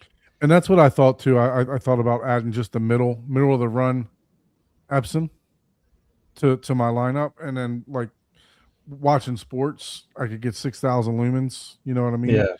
And Yeah, like just- I said, we just use switch this back and forth room between all the projectors. time. I watch football. I want to use it almost like a living room. You know, we spend every day in it. So like, I that's was where I wanna shocked to see how many hours I put on my projector. I mean, me and my wife had it on the other day. Which I'm so happy that she's using the theater. She called me like twice the other day to try to get the theater on, to use it and everything else while I was at work, and I didn't answer the phone, and she was able to get it working using like 3 or 4 different remotes, and got it going. I was so happy that she was able to use it, and she forgot to turn the projector off. Luckily, I have it set for a 3-hour timer. So just because if I fall asleep or whatever while I watch a movie, I just don't want to burn it. But it does go dark, right? The projector goes dark because the Apple TV will turn off. Everything else will turn off on its own. But I looked at my hours, and I started using this about this time last year, and I got about 600 hours on that projector. Wow. So I've put some time in. That's what I said. I'm enjoying movies, guys. So I got about now. Some of it is sleep time. I'm not gonna lie. Yeah. Most of it. Probably about 40 hours of sleep time on that thing. Just falling asleep. But yeah. How long do you actually think you're going to keep that projector? Like, I think it'll probably go the next iteration of JVC. so why do you care about the hours at all? I don't. Like, yeah. I don't. I think even with Sony, I had 2,500 or something like that on it when I sent it in for warranty. Like, I just don't care. Like, I was just curious because, like I said, I know I fall asleep watching it, and the fact that she left it on, you know what I mean? Just let me just see how many hours is on it, So, but yeah, no, I mean, maybe it's 50 or 75 hours of just sleep time on it, but I don't know, because like I said, if I fall asleep, if I don't touch the Apple TV and it stops playing, the Apple TV will go off, and then the projector will go dark. So it goes into dark mode. And sometimes if you don't set it JVC, you got to tap that thing twice, right, for it to go off. I had it on a 2-hour timer. I had it on a 2-hour timer, but some of the longer movies, I'd have to get up and get the remote real fast so it wouldn't cut the projector off. Oh, that's weird. It doesn't. Anthony, that screen is a Seymour screen. Is a woven, right? It's a woven screen. No, I have a micro perf, and that's the only thing I don't like about the screen is the micro perf. I wish I could get the Stewart ultra perf on some of this, but I really like Stewart that you have. A Seymour. It's it's like their ambient Visionaire wide. That was a long process. I was like the first customer to have that screen with the really thin bezel that I have. Okay. It's a micro perf. It's a perforated screen. Yeah, it's a micro perf. Yeah.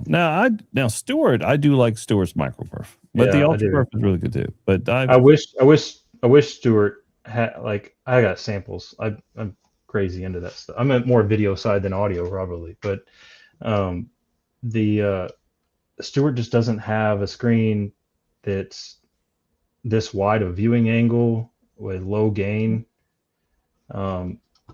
Like I have Phantom Haler samples and stuff like that, but that's like 1.1 gain. This is like, I think they rate it at 0.8, but it's really like 0.6 gain. About what's that other Severson? Severson's a good screen.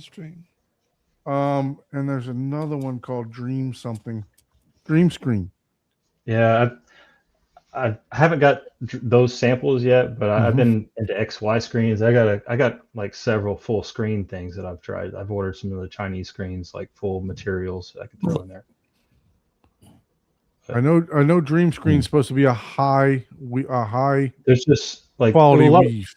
a lot of the ALR issues I don't see with this. Like there's no speckle or any of that kind of stuff. There is like if I throw a full field white, you can tell the brightness drop off on the edges and stuff like that. But as far as the images, I can't see that at all. So But the only issue I have with this is microperf.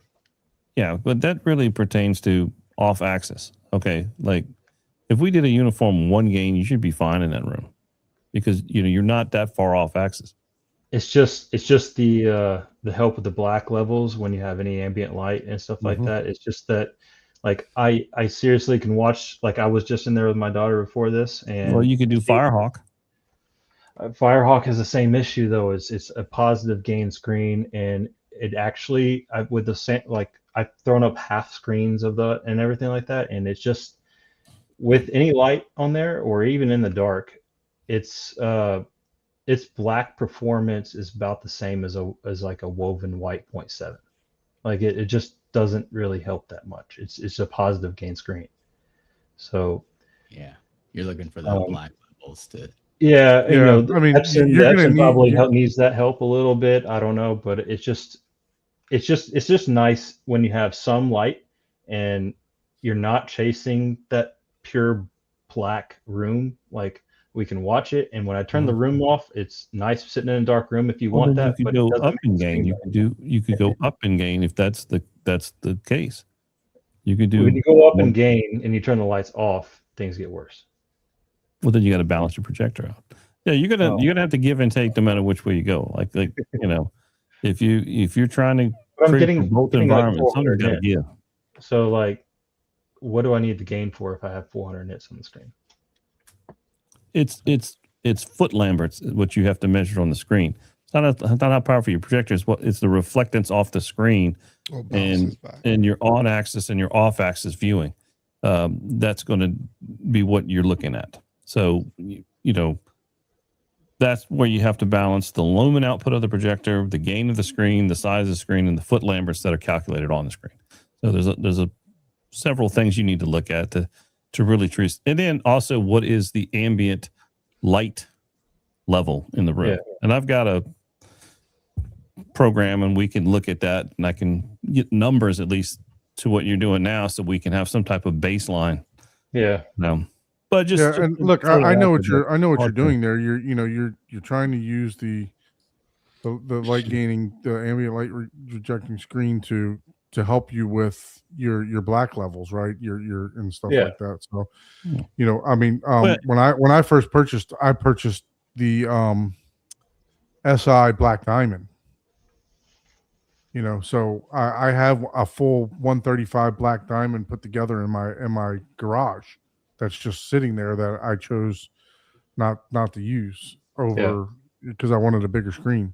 So I understand. I haven't seen that one at all. What do you think about it? I just didn't. I passed it over. Do they perf the Black Diamond? I don't think they. I haven't looked at it. I don't think they perf the Black. I don't think they. Black Diamond first we have came to out. look at it and see. I don't recall if they perf the Black Diamond. The issue between your gray screens and your white screens.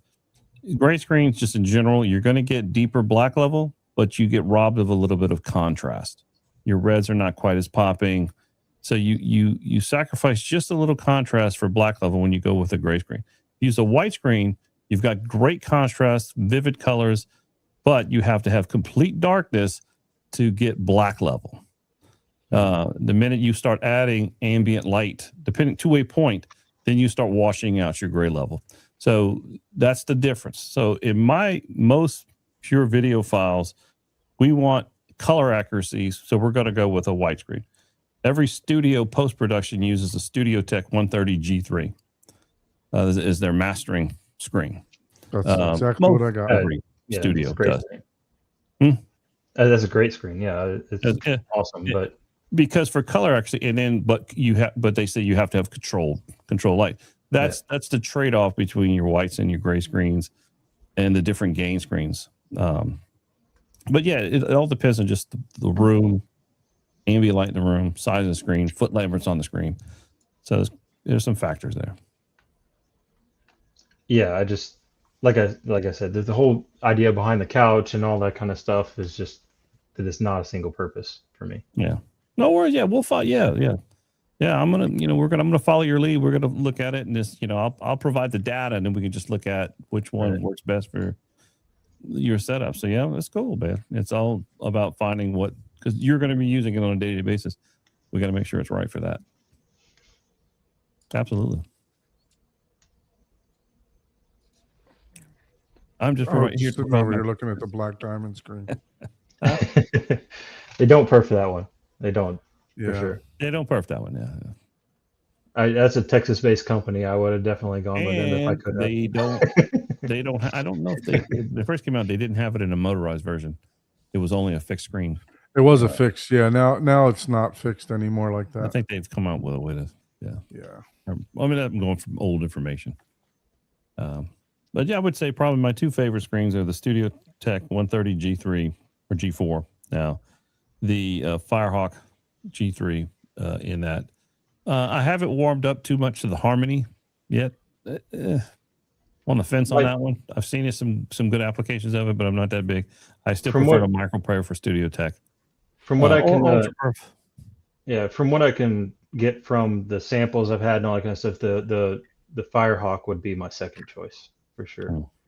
And they have the Ultra Perf, and so in some of these designs, I'm a little bit worried about like losing some of the screen room if we go closer and stuff like that. Like I'm already just annoyed by the microperf as it is. Like if I go back 1 foot, it's not quite as bad. But really I like to be closer. So Well, that's a good segue. Let's take a look at and see what you're looking at, how you're looking right now. Right. So yeah, no, I mean, you got 10,000 lumens thrown at that, That's what man. I'm thinking. You're gonna see the bump on the ass of a ladybug. You got a lot more horsepower than you need for the rooms we're looking at. I mean, just good. Nothing wrong with it, but hey, that's a if lot you of got horsepower. it, you might as well flaunt it. Yeah. And Don, do I close out of the desktop or what do you want No, me to do? you're good. Don't just once you connect, you can mute the desktop. Okay. So that, well, you're far away, but just mute it. It's, So we it's don't gonna get any switch my feedback. headphones. Yeah. Yeah, you can. Yeah, and then you can connect on your phone, and we'll add you to the stage. And man, He runs at 100%. do you have YouTube or can you access YouTube on your projector? I don't think he can hear you anymore. Not yet. He's yeah, not he on yet. switched to his He phone. switched Oh, over. maybe he can play one of your early 4K videos that you were trying to color grade. What are you talking about? Ike's got Oh. some 4K videos that he can color grade Oh, there you go. that he can maybe check out. Yeah, check out his PC. A lot of color. And then you can Can you hear me all right? Yeah, we Yeah. can hear you good. You can rotate your camera, your phone. Yep. There you go. There we go. There we are. Yeah. So that's my little mini rack. Go check it out. Nice. Kind of hard to see. But K-Skate. yeah, we got like a 4-bay Synology NAS. Blu-ray player hasn't been turned on in 3 years. Arvolution, Kaleidoscape, Stratos C in the server. Hey man, that Blu-ray player, you could probably make some money on that thing. That things are hot right now. People Are they to buy really? them. Oh yeah. Yeah. Oh yeah, they're selling for like $1,000 for a Yeah. $300 Blu-ray player. Mhm. Really? It's not the high end one. It's like the 920 or the 820 or three- whatever. The $200 or $300 ones are selling. Which one for is that? like A Sony? Is that the 800? No, N2? it's the Panasonic. Panasonic 820. Oh, Oh, okay. God. I'd probably get them High about end. $400-500 for it. Yeah. Wow. Eh, Don't sell it right now. Hey, your just Sony hold has it. a disc drive, or is the one without a disc? Your PlayStation. it has a disc. I think. Actually, no, it doesn't. Sorry. Okay. I don't ever use it. I got a custom rack shelf for a Sony PlayStation with a disc, but that I don't need. I was trying to find a place to get rid of it. Actually, some of the neighborhood kids turn that on. I think it's overheating. Maybe a fan's turned off or something like that. Mhm. The Denon A10H is pretty new to me. and then the Okay. old Mad VR on the bottom. Yeah, there you go. There we There it go. is. So how's the Denon? Does it cook inside of there? No, I have not had any problems. Wow. But I Yeah, mean, it's that's open on the side, and Strato Yeah. 3 with a Terra 8 Terra. right. Yeah, I told myself I'd never buy a Kaleidoscape, and then ABS forum somebody sold the Strato C for $1,500, and I got a good deal on a server, so I was like, all right, I'll do Heck it. yeah. I Now you love it. won't. Now you don't you use will your never Blu-ray get player. rid of it. Yeah. So let me see if I can get it. A second. A little brighter in here, maybe. Camera's kind of dark. As you can see, it's kind of a dark screen. Mm-hmm. Second. And I'm in remote That's the Seymour remote hill. screen, That is a What- Seymour screen. and that's acoustically transparent. Yep. That's the okay. But you say that's the perforated one. It is microperf. Yep. Micro. Okay. All right. I mean, it's not bad, but it's just you can detect the microperf, and I guess you can't see it on the camera. I can't see it on my phone anyway. But What size is that one? 150 scope. Okay. Then I How have far back are you from that one? my seat is around 13 to 14 feet. yeah, well, I think like 12 to 13 maybe. The room is 19.8. All right. So you're And, about 45, 50 degree viewing angle right there. Okay. Yeah. Sounds similar. I just got my gym back there. But as you can see, I don't have, well, you were talking earlier, I don't have much space on either side either, but I just kind of shimmy it around it and it's keep So kids you- away from it. So you just park all over to the gym. Yeah, pretty much. Roll over the top cushion onto There the you go. You got to work rolling out to get machine. into the gym. Don't But injure I yourself. have Don't injure yourself while using the gym. You're going to be stuck back there. Mhm. Nope. You can work Yeah. yourself out of it.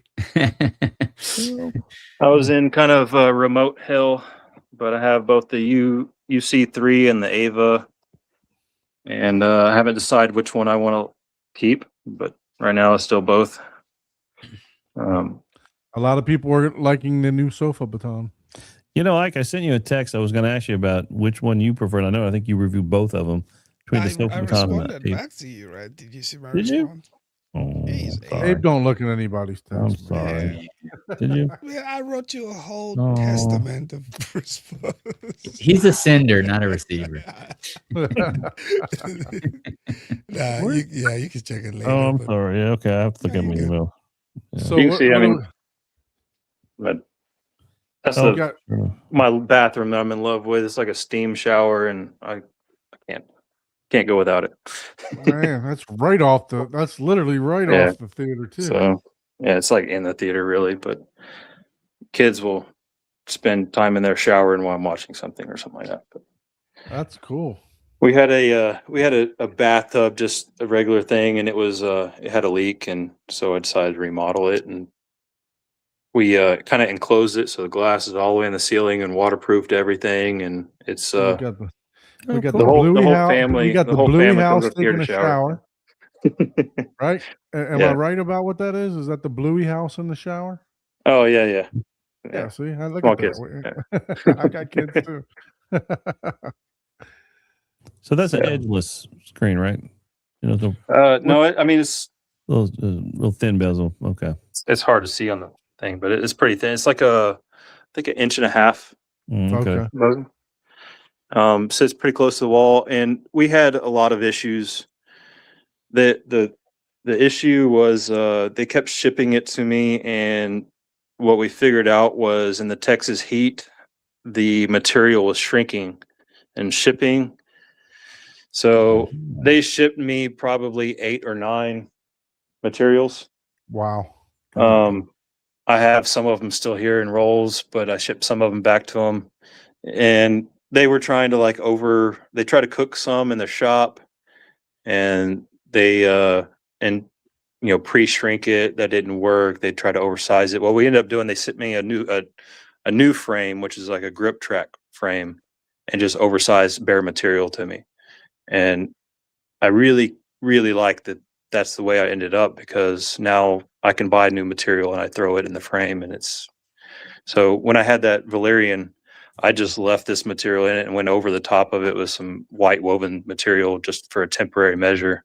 Mhm. And it was I just left it on the wall and just threw the material in it and put the frame back on, and it was really easy. So I'm really happy with that. And if I order another one, I'd probably request that they send me the same thing, because it really worked out well. That's cool. So it just Yeah. it just grips in there like kind of Yeah, like they- a fabric track. Yeah, I might have the whole thing. Is basically just like a fabric track, but it You have like a it little really tool, works you out. just push it in. Yep. You just walk Oh. around it and pull wrinkles out as you go, and that was so much easier than those little rubber bands, because the first yeah. time they Oh, the rubber sent band. it to me, I was just cranking on it, and I'm pretty capable, and I had it out here, and I was like really getting it tight, and I was breaking rubber bands and being really creative on how to, like, what order to go to stop breaking rubber bands. And I eventually did get it in the frame, but it was so tight that the material was puckering around the edges and stuff. And so that's, it took some time to convince them that I wasn't an idiot, but it was just, they figured out it was shrinking. Like it shrank like 4 inches or something like that. Oh wow. So Like Scott says, it's the wintertime. Yeah. Yeah. You need to ship it in the Screens out performance only issues. receive it during the Dallas winters. little blue chew hole will take care of that. So I know it's kind of dark in the room. Honestly, when I say, like, bright, I mean this room just does not get very bright, but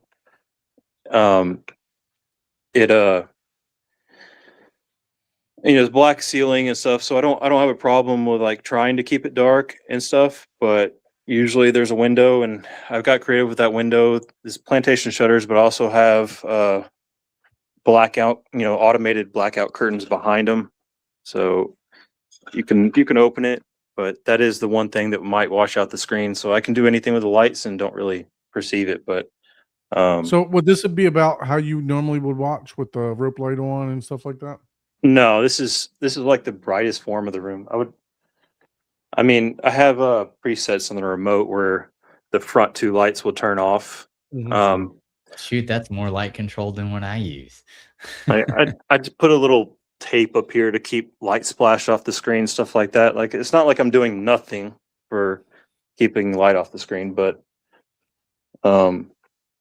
it's just I can have plenty of light for the kids to play. They tear the couch apart, throw cushions on the floor, make a fort, jump on that thing, and like, they're going crazy. But also I have like all the neighborhood kids come over, and I have like a 3D or a racing sim kind of mobile unit in the closet over here that I pull out, and they hook up to the PlayStation and play, racing simulator and stuff like that in front of the projector. So Don't play any copyrighted material because yeah, I got you. because Ike will get his final warning from YouTube, and he won't make the 61 cents that he's making anymore. I know, right? Yeah. I think I saw y'all panicking about it like a Way few to weeks take ago. my livelihood away.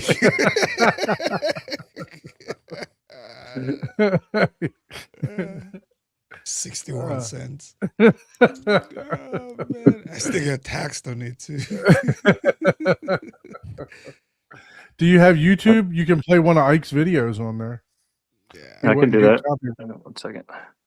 Switch the input. You have to do one of the early videos where he actually filmed in 4K and did color grading. Still filming 4K. Are the Trinov demos copyrighted? I think you can play the train of demos. Yeah, I think so too. Yeah, you can. We use that for our Oh. YouTube videos anyway, so yeah, you can do that. I assume. So, yeah. so what are we Spears looking and at? Munsell or something like that is. So we got the Denon and stuff. What are we looking at for speakers? What are you using for speakers? I have all the same Klipsch THX 8000Ls. Okay, So so they're the there's- same all the way around. Yeah, same all the way around. It says on the back of them, "Do not install in the ceiling," but I said I don't care what you say, so I did it anyway. What's the I got speaker layout? so it's 3 behind the screen, the wide channels, which my ultimate angle was to angle them towards me with some acoustic panels over them. Same in the back. These are side surrounds that are slightly behind me, and I used to have the couch farther back, and I also used to have columns on the walls that I'd cut carpet out for the bottoms, and then I end up not liking the columns, so I had holes in the carpet. I have a center back channel, and the There you go. only reason I did that was You watch clips when Shane they. Lee. Well, no, my first iteration, my first speaker order, one of the clip speakers came with a broken like a dog leg for where it seats in the wall. And so I just called them and said, "Hey, can you send me a new broken dog leg?" And they sent me a whole new speaker and told me to destroy the other one. So Sure. I was like, "Well, So you destroyed it in the wall. yeah." It was like, "There's nothing wrong with the speaker." So I decided. I saw on Denon, you got a center back Mhm. option, and so I was like, "Well, I got a free speaker. I'm gonna install it." Why not? Yeah. Well, it turns out I led into a rabbit hole of the way Dolby Atmos works, and it just does not work that well for Atmos. With Yeah, that 5 was a whole channels. So channel-based thing back in the day. yeah, like the way Dolby Atmos works, it works great for DTSX, but Dolby Atmos will treat your rear pair as the back channels. So my back channels are side surrounds, and then it has so the only time that speaker ever gets used is if you had a mix with an audio object, it can't be the channel base of it. It has to be audio object that's panning between Yeah, true the rear. Atmos. Yep. Yeah, it has to be an object between the rear pair is the only time that will come on with any Atmos content. So it does work a lot better with upmixing, and it does work with Dolby Surround now, just like the front wides and all that kind of stuff. But with Atmos, that speaker does not get used very much. But yeah, that kind of ticked me off because before I even decided to cut the holes in the wall, I went through all the literature of Denon and Dolby Atmos at home and all that kind of stuff, and nowhere does it say anything about that. Yeah, I mean that's the same thing as when when you're doing your Atmos channels and you do 4 versus 6, right? Sometimes not. Yeah, exactly. Not all the top ones work either. So.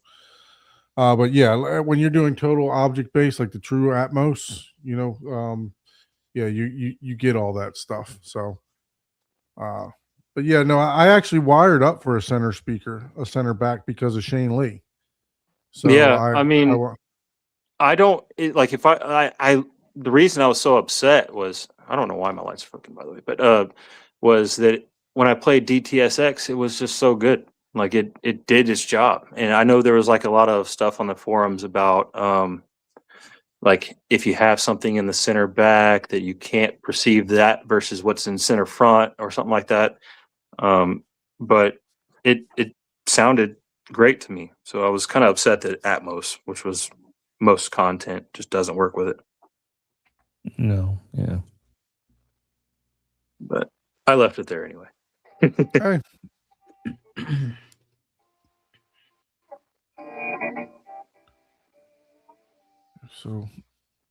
So you're at full laser right now. Yeah, I don't ever change that. I mean that thing. But what is the screen material? What is they call it? It doesn't look great on the screen of my phone anyway. It's a Seymour Screen Excellence Ambient Visionaire Wide Micro Perf. Yeah, tap on the screen. What's the gain on that screen? Just the brightness of the camera. Yeah, I've been Croissant. I've been doing that, and it's not showing me anything. Yeah, gotcha. Like an exposure level or something like that. Yeah, must be the app. Yeah, must be the app blocking it. I'm gonna try to find that screen. I'm kind of curious about that. It says 0.8 gain. I think the viewing half angle is like 45 degrees. Ambient Visionaire Black 0.8. That's what it's called. Yeah, Ambient. Yeah, Visionaire the Black. wide black wide, something like that. Some wide. It's in their Yeah. chart on the website, Yeah, I'm looking at Which- it. Yeah, okay. I believe it's exactly the same thing as their Seymour AV, whatever that one is. I can't remember what it is. Mhm. Yeah, I'm just checking out their specs on it. Are we using that same screen in the new theater? Not if we can go bigger, but probably not. Okay. I don't know. Yeah, I do like it. I don't like the microperf aspect of it. But we'll figure it out. Yeah, we'll figure it out and see what our options are. I like that I'm sitting here. That door is open. It's a lot brighter in here than it seems on the camera. That door is open and like, I don't know. It looked like a TV to me. Right. You got Well, it. it's still pretty dark in there. It's still dark at your screen. Yeah, yeah. You for still got a sure. lot of control Yeah. with the light. And then the But- front lights are still on too, right? They were, yeah. Yeah. Yeah. Like if I Can we see- can we see the setup full before bright, you- I mean, it's like that. So I mean, I don't know. What do you want to see? Can we see the setup for the how you got the Panama set up and all that? Yeah, yeah. So wide channels. Yeah, those I just I think the only reason it says do not install on ceiling is because they're like 20 pounds and the plastic dog legs won't support it. But I just did Yeah. some like aluminum angle and kind of screwed through that Screwed through and yeah, and did my own little thing. But I like reinforced the sheetrock around it and everything like that. I'm not worried about it. You just wear a hard hat when you watch movies. That's all. I need to get a flashlight. Can't see stuff. Oh, interesting. But so There it is. There we go. I had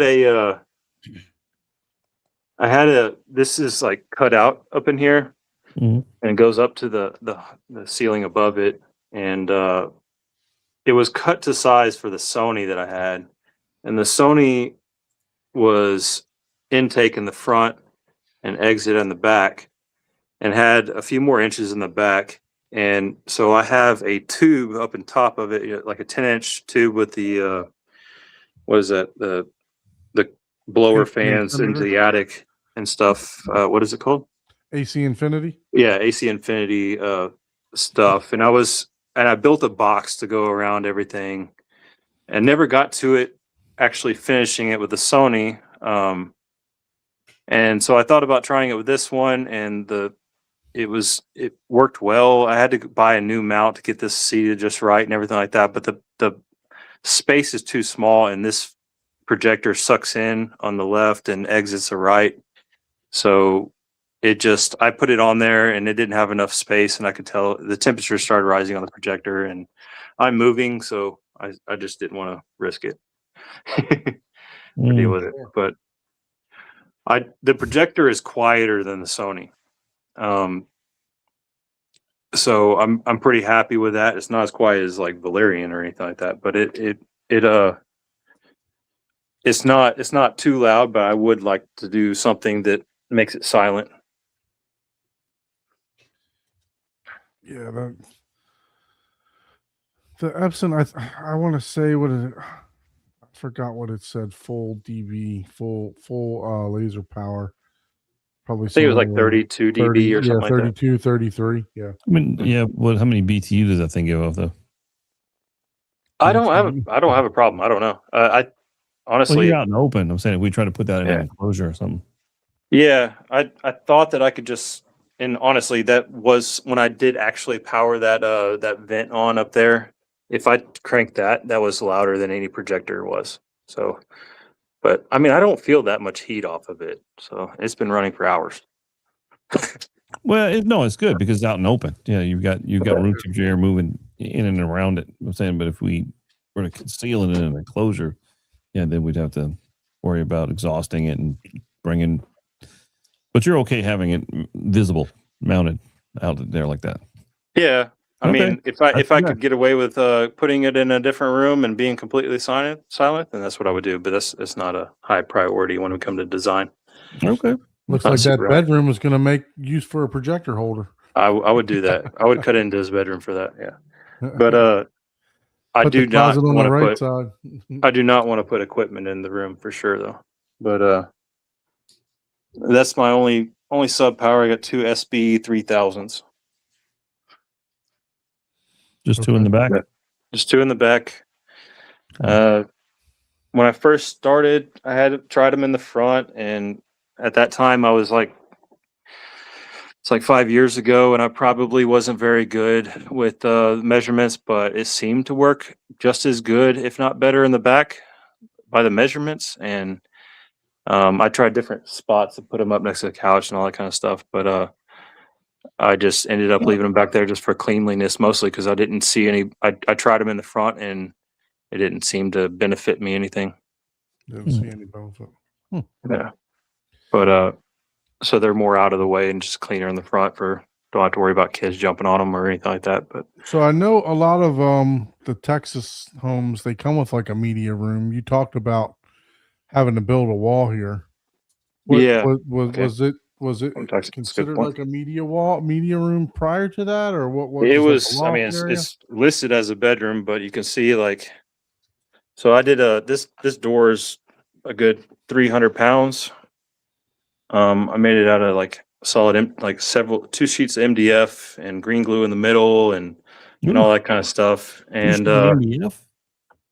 yeah, Oh. and it's super solid, and it's just like chalkboard paint on the outside. And then so I mean I have an 8-inch reach, so it's a little over a foot thick here. And Wow. this side's about 8 inches, I think. This side's just one stud, whisper channels, 4 layers of 5/8 with green glue and all that kind of stuff. Good Lord. Say 4 layers? Yeah, Wow. 4 layers. I was on a mission, Man. and Man, I I want to went be able to ahead. watch movies at night. I went ahead, and so this is a townhome. I have, I don't share a wall. I'm on an end unit or something like that, but this is a common wall behind the screen. However, in the construction of it, I found out I got a stud here, 2 feet of space of like air conditioner ducts and all that kind of stuff, a solid wall, another 2 feet of space, another wall, and then they have another 2 feet of space and another wall. So I filled 2 feet deep full of rock wool in that wall. I got in there myself and just filled it all up, and then it also Wow. has 2 layers of drywall, and with green glue and all that kind of stuff. Hmm. So I have cranked it as loud as I can possibly do it. I'm not Scott Newby by any chance. I mean, I'd crank it really super loud, and I've tried to test the neighbors, and they have never heard it. They say so. That's cool. Yeah. Now, do you have what about the doors? Do you have a door seal around your doors, or? Yeah, I did. So it doesn't slide. It will slide super smooth, but it's kind of like sealed on the top, and then the back side of the door seals inside the cavity. That's a pocket And- door? Yeah, it's a pocket door. So okay. I couldn't tell. Oh, yeah, okay. so it's a pocket door, and then when I have a little button at the bottom, so the bottom door seal that pushes into the carpet at the bottom when you Yeah. close it. So there's no and all that kind threshold. of You just have it going to the carpet. Yeah. Just goes straight into the carpet. So I mean, it works well enough. Like, I So obviously for this don't. room, I don't what are have. the- what I are don't the have dimensions for 421s this room? here. It's 15.3 wide and 19.8 deep. I would have gone bigger on the screen, except I'm stuck with that little nubbin on the ceiling. And we did cut that off, and there's an AC return thing going through there that was going to be really complicated to reroute somewhere. So I kind of gave up. Man. Behind both of those walls, there's huge cavities as well. I could literally make them closets. Just kind of wasted space. Yeah, a But lot of the Texas home have all these little wasted little areas on the second floors and Yeah. Always kind of They're- interesting. There for a while, I dreamed about maybe like doing some huge in wall like subs or something like that. I don't know, but Good. yeah, it was as a project that creeps like on the next one, Abe.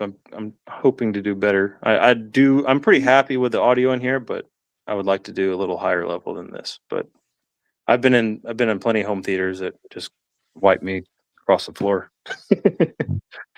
Man, you did a great job on that. So what did you have anything pre-existing at all for that? It was or just it was one. No, I mean I just had one open room. In fact, that's One- the one sound big bar that open- I'm using for computer speakers I had in the room, and Hmm. that was it. okay. Yeah, I like your monitor setup. Nice. Oh yeah, Is it wall mounted mounts? Or yeah. you got it- Yeah, they're all wall mounted, and That's cool. I don't know what I'm going to rent this place out. I'm keeping it, and I've drilled all the. I don't like. I mean, that's a phone charger, but I don't like cables out, so I've drilled holes in this table for every single cable, so they go underneath, and I don't see cables on the desk, and I don't know how that's going to work for the next person, but it looks like I'm a gamer, but I really only play one game, StarCraft 2. Hmm. Very nice, man. Well, we definitely appreciate you sharing that. So the rope lighting and stuff, the tray portion, did you have to construct that yourself, or was that already did. up there? No, none of that was there, and this looked pretty rough for a long time. I just now did the wood slats about a year ago. Oh, okay. I just That's did what them that with is. ceiling. It looked like it was staggered. Yeah. I didn't know if it was flat or staggered, but okay. It's just wonderful. so there's MDF, and I have holes, so it's all filled in with rock wool, and below the ceiling above it. So technically, I could rip all this down and return it to a normal room, paint and all that kind of stuff. But You made this like is a just little a ladder-based 2x4. frame It's and it's, then it's only pinned it. 2x4s deep, and then just crown molding on the inside with some. I do have the cob lights to change those out to, so that they don't show the little dots. But it's already got the channels in there. It's just Philips Hue light strips, and Okay. I have the cob lights to put in there, but I just never got around to it, and I'm leaving now, so I won't ever. So But yeah, when you move, you said you're going to move, right? When you Yeah. move, are you taking your speakers with you, or are you leaving those? I'm not quite sure. I'll give the option. I know the front wides and the center back and the tops I'll probably take out, and sheetrock over them, and then I have 4 speakers in there for the tops that I could put back in if somebody wants to keep this operational. I did pre-order the Extreme Horizon Neor Max or whatever that I could throw in here for a renter if I wanted. I might leave it operational because I do have another Denon that I was using before, the A10H, that will power that many speakers. So I might leave it operational. I don't necessarily have to take these clip speakers with me. I do like them, so I'm not trying to badmouth them, but maybe go a little bit bigger. Nice, man. Nice. You did a great job with this. It looks fantastic. Yeah. You want to stay with Klipsch in the new space? No, That brand? I'm not a Klipsch fanboy or anything like that. I just think these are pretty big bang for the buck. I mean, No, they nothing were. wrong with it. I'm just Yeah. I mean, I'm cool with whatever. I have plenty of ideas, but we'll talk about that and get your we'll advice and figure stuff out- like that. Yeah. Well, the good news, there's all kind of options. So yeah, we can take our time and really kind of pick what we want, Yep. Very good, man. Well, Any other definitely- questions in here? Yeah, let's see if anybody had any questions. Oh, so Blackjack says, yeah, add 2 more subwoofers for sure. Yeah. Yeah, To yeah. even out So the bass. for a while now, I've wanted to grab 2 SB17 Ultras or something like that from SVS. But we'll see what we end up. But I wouldn't mind just leaving these for a rent or two if I needed to. Yeah. But this has been project creep. I didn't dive into the high end for sure. I thought when I bought these speakers, I thought I was being crazy, and it's just keeps getting more crazy, I guess. Well, you got crazy when you went for the highest Epson and the Panamorph. That's when you got crazy. Yeah, there's where you're. Yeah, that's where. He said he was more of a video The guy. this theater is in that Yeah. projector. Yeah. Yeah. Definitely. I mean, honestly, that's where the way it ended up. It was like the smallest purchase I've made. I mean, it did feel bad releasing that much money, but when Sony gave me all that cash and I had it, and I did have to send that cash back out, but I kind of like already had it sold in my mind. It was free cash. So honestly, it just didn't cost, like, from what I had in the Sony. I got the Panamorph and the Epson. Basically made a little money. And you had to send the Sony back, right? I sent the Sony back, but I mean, I basically made a little money after I sold my other Panamorph. Yeah, Mm, for sure, man. that's cool. Yeah. You definitely Well, you had did a good job. I mean, doing this all doing this all yourself. So I mean, it looks good. I mean, you did a good job. sure. For sure. The only thing I had a little help with was I had a guy help me with his track saw and that stuff, and that was a messy job and Yeah. cutting that stuff. That sucks. MDF. Was it? I couldn't figure out how to make it look good, so we did 45 angles at all the corners and all that kind of stuff, and those little lines do not line up from one panel to another. So it was a problem. I mean, it was just a project. Mm. Yeah. So the slats are like that all the way around. Yeah, you'd cut one and realize that one panel is slightly off from another panel, and in just a certain area of it. They're not perfectly uniform. They're pretty cheap. It's just like Amazon. a fabric on the back holding them together. Yeah. Right? Yeah. So maybe they didn't get put in right, or maybe they stretch a little bit from the staples that hold them together. Yeah. And so then you just grab another piece and waste a piece, or wait till later and maybe it works with a different spot or something like that, But it was definitely a messy job, and I'm glad he brought a track saw, because I would have had this whole thing covered in black dust. Yeah. Man, well, you did a fantastic job in there. You got some super nice equipment in there too. Yeah. So the Mad VR, the Kaleidoscapes, the Epson, top of the line Epson. Man, I'd love to sit back and watch some football in there with you. Mm. Oh yeah. Gosh, he's getting full brightness out of that. I can tell you. Mhm. Sure. That was one of the motivations. I'm big into football season, fantasy football, and all that kind of stuff. And I did not like watching football or asking somebody to watch football with me in the pitch black dark. I mean, Yeah. why not? Yeah. Yeah, no, man. Thank you so much. Thank you so much for sharing that. That you did a really nice job with that. Yeah. Putting Actually, this putting was that really good. together. I'm glad we had you on the show, because I learned a lot too about what we got to do. So that's good. You need to unmute sure. your mic. I do. This was a 2-hour Abe interview. This was helpful. Yeah. That was definitely nice, though. I like the whole, going through the CAD and everything else of the new theater too. So, let's get to the part that everybody Drum roll, please. wants in the beginning of the theater, beginning of the show. Why we all build these theaters, right? So, Anthony, any movies that you We watched built it to recently in your watch theater? demos, man. Demos. Yeah, I don't know that I've seen anything that great lately. I What watched can you The recommend that Coral. you watched recently? Coral the other day. It was all right. A little slow, a little drama, artsy kind of thing. But What was it? I'm sorry. What? The Coral.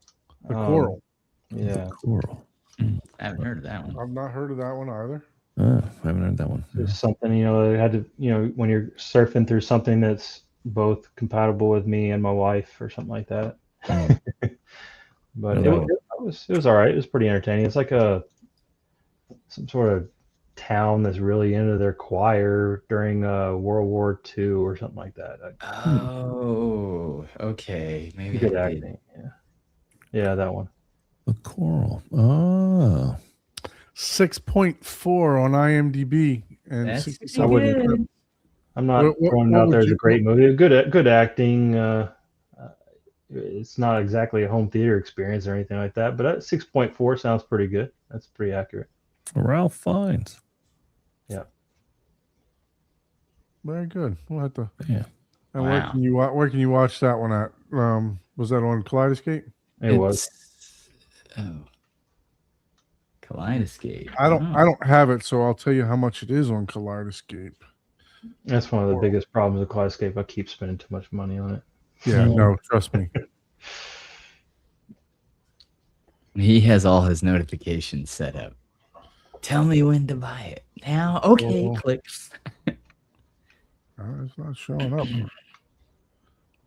Not sure. I see the Coral Reef. Oh, I didn't put the The H. Golden Corral.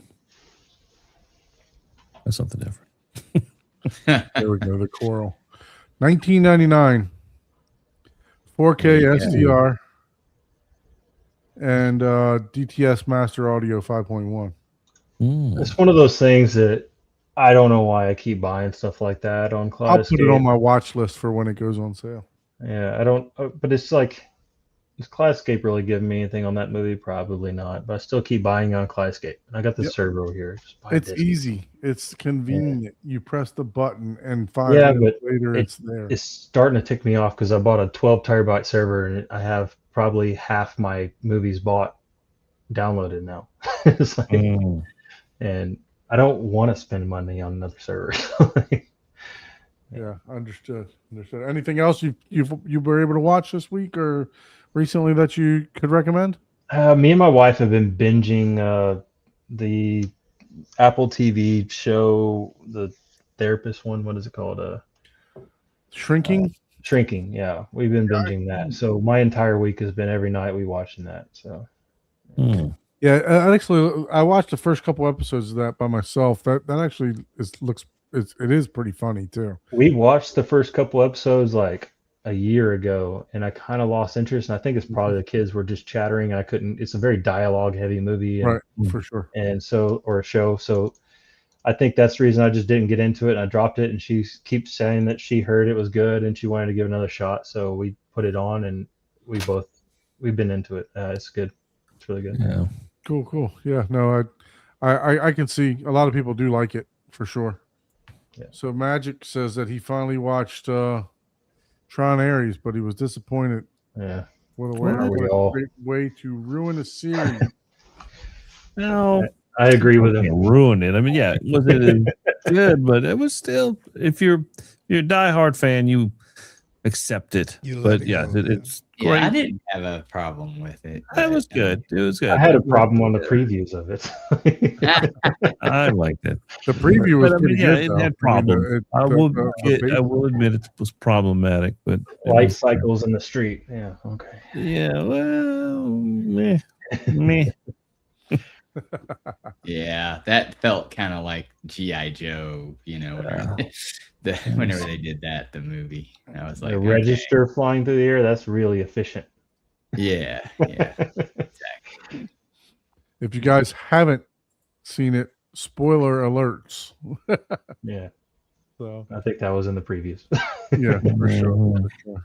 How about you, Abe? Any movies you said that you've been trying? Yes, to, I watched a couple. It's fascinating. I watched these two movies not knowing either one of them, but found out they have an interesting similarity in them. The first one I watched was Apex with Charlize Theron, who's definitely is much skinnier in this movie than I remember in other movies. But it was an interesting movie. Basically, she plays an adventurer who does a lot of, she climbs mountains, she rafts, and she has a traumatic event. I won't go into details. Then she's all of a sudden finds herself in Australia, and then she gets pursued by this crazy guy who wants to hunt her down. And so I won't give more than that in case anybody hasn't seen it, but I haven't seen it. it's It looks a pretty interesting. It looks interesting. Yeah, So this like- is the #1 movie on Netflix right now. I also was able to watch this, and I can tell you that the sound in this is excellent. Oh, okay. But you saw it, Don? Yes, absolutely. What'd you think about it? It was a good movie. I enjoyed it. I would give it around a 7, a little bit higher than I would I say would so. be. Yeah, I would say 7. I would say Okay. 7. Yeah. Yes, You know what's funny? Jessica said the other day, like every movie's a 6, and every time we pull one up, it's like, well, I'm accurate. Look, IMDb 6, Rotten Tomatoes 6. I like Charlize Theron, so I'm gonna Yeah. give her a 7 for that. Yeah, my wife, like in the first 3 minutes of the movie, she pegged the movie, and I won't say how because I'll tell you guys afterward. But yeah, she pegged the movie like right away, and I was like, "You." Yeah. She Damn it, you ruined it for me. Stop it. Yeah. So it's a thriller. It's a good Yeah. it's a good movie. You know, I definitely, you know, I like thrillers, and we'll get into another thing that I'm watching too now. It's a thriller also. So Yeah. but yeah, no, Apex is definitely worth the watch. I would say it's worth a watch. And it was good. And it's a very good, you know, it had really good cinematography and very interesting locations that they filmed on. Good sound. So yeah, it was all the way around. It was a nice to watch. Yeah, Bright it side. was impressive for, you know, a stream for sure. Yeah, absolutely. Brightside Home Theater ripped it, so I didn't watch it. So maybe I should. Really? No, I thought it was fine. I thought it was good. It's entertaining. It's something to watch. I mean, is it like So- watch so, it again many times? Steve- No. Was Steve the But- one that ripped this one? Yeah, I think so. He said it was insultingly stupid. Something like No. that. No. Yeah, it was. I've watched some of his movies that have been really bad, Yeah. that he has recommended. But you know, hey, we all have our part. We all have our own take in it. Yeah. You know what I mean? But I'll tell you, I moved. Go ahead. So I will say I did look at some of the comments about the movie, right? And you either like it or you hate it. That's from some of the comments that I saw. So you're either gonna like it or you're gonna hate it. One or the other. There's no in between. So out Yeah, of all I the can comments see that, about it, but- that's what I saw. Yeah. Yeah, I can see that. Yeah. But then I moved to another one, which had there's a similarity to it, is Begonia, which, Oh, okay. yeah. So Begonia is pretty interesting. That actually kind of surprised me, you know. It definitely surprised me. The ending surprised the hell out of me. And I'm like, really? good I was like, comedy. okay. So I won't a say good- anything. But yeah, you it can't. was an odd movie, but I enjoyed it. I enjoyed it. Yeah. Definitely enjoyed it. And I'll have to say the actor what's the actor who plays the crazy guy with the red hair? Which he's been in a lot of stuff. He was in Better Call Saul, and he's been in a couple of things. He plays a really good, just disturbed individual. He does a great job. He definitely, having seen him start out in like Better Call Saul, is I think where he first appeared, like on the scene. And he Jesse did several Plemons? movies since then. But let me tell you, I think he's really honed his craft. He did an excellent job in this movie. Yeah, playing he's also a the creepy guy in the Civil War trailer, right? Like yeah. when it really It gets you started through. Yeah, off- he was the it- creepy guy. look, He This movie started really off good a job. little slow. It did start off just a little slow, but It did. just Yeah. just like, I mean, I enjoyed it. I think I told you Oh, it was yeah, my you have to favorite stick movie of with last it. year. But yeah, it's definitely worth to watch. Like this one is the one, the cover was that cover up there in the top middle. And I was like, no, that cover that's the cover on the slip on the It disc. was crazy. And I'm like, no, I don't even want any. I'm not interested in it just on that cover. And let me tell you, it makes it even more enjoyable if you know nothing about this Yeah. movie. Yes. Yeah. You know, if you're going to watch this movie, don't listen to anyone, don't read anything. Yeah. That's how I yeah. watch it, because I just, let me see what this movie's about. And I hit play. Yep. And I'm glad I did. I'm glad I knew nothing about it, because it made it so much more enjoyable. Not, you know, just, I didn't know what I was going to expect. I'm like, what the Yeah. hell? So Yeah. I thoroughly enjoyed it. If you know nothing about this film, I highly encourage you to watch it. Yeah, it was pretty wild. Yeah. And then I believe this is the one that I raved about all the End post credits movie, sound all the effects. post movie Yeah. stuff that went on too, because Yeah. I was just sitting there because, like you said, Abe, it wasn't what you expect, right? It So was I'm not. just sitting there like, what the fuck just happened, right? Yeah. And I'm just, and Especially at the I'm end. sitting I'm there like, and I'm like, what the hell? and then all of a sudden I hear birds chirping all throughout the whole room, and then It had the same effects as Tiptoes. What the Right. fuck did I just watch? But yet, it was a good movie. yeah, so and then Like, then what the the hell? thunderstorm rolls in on the end credits too. I mean, yeah. man, I was like, oh shit, this is good. Not only was the movie good, but then they give us all this extra surround sound, Atmos, and everything else in the credits. Somebody Yeah, was having yeah, fun yeah. saying they didn't pay me to do the movie, but here's the end credits that I can do whatever I want with. Look at what I could have done with it. That's probably what that was. about. Probably. I see in the chat it says Begonia was great until the last minute. That stinks. At first, I was a little, for just a second there, I was a little cheesed at what I saw. But then I kind of said, after I thought about it afterwards, like, that's kind of Oh, interesting. dude, to me, I was laughing. I thought I was. I like, was dude, too. This movie's I was amazing. too. This is the most hilarious movie Yeah. fucking ever. I would loved say- it. I would say you're right. You probably could have taken that off, but at the same time, it was still kind of fun. It was- Yeah, it's. Did you see that one, Anthony? I did. Yeah, it was like y'all said, trip. It was trippy. Yeah, for Yeah, sure. For yeah. sure. Yeah, I don't want to spoil for nobody because you don't want to know. Yeah, nothing. you don't. The That's best way to one you watch can't the movie is spoil. not to If know you nothing spoil about it, you ruin it. Yeah, You ruin it. spoil You would can't watch Like, it. Ike, Yeah. can you get out of the 1960s and watch this movie, please? There's a comment about I will probably. there's a at comment some about point. Mr. In Between. Have y'all It seen doesn't that? sound that bad, I haven't so I'll seen that probably one. watch it. Mister I- in between. It keeps getting recommended, and I wrote it down to watch it, and I forgot about it until I saw that comment. But I've seen that recommended so many times. I've not seen that either. In between. I haven't seen it. So, anything else, Abe? I feel like I watched a third movie, but I can't remember what it was because those were the only two I remember that stood out to me. As just being oddball movies. I meant to watch Psycho Killers, but I didn't get to it. I'm not watching man. that. It's not out for- yet. Going Oh, to you 2 know, hours of my it's life, I won't fun. get back. Really, man? Jeez, I gotta disagree with you on that one, Andrew. Hey, we watched Tiptoe. That's hours of life we don't get back. But Yeah. we made the best. It Yeah, cannot be everybody worse agreed than on that one. It can't be worse than Tip. That's how amazing that one was. Like, oh, man, what?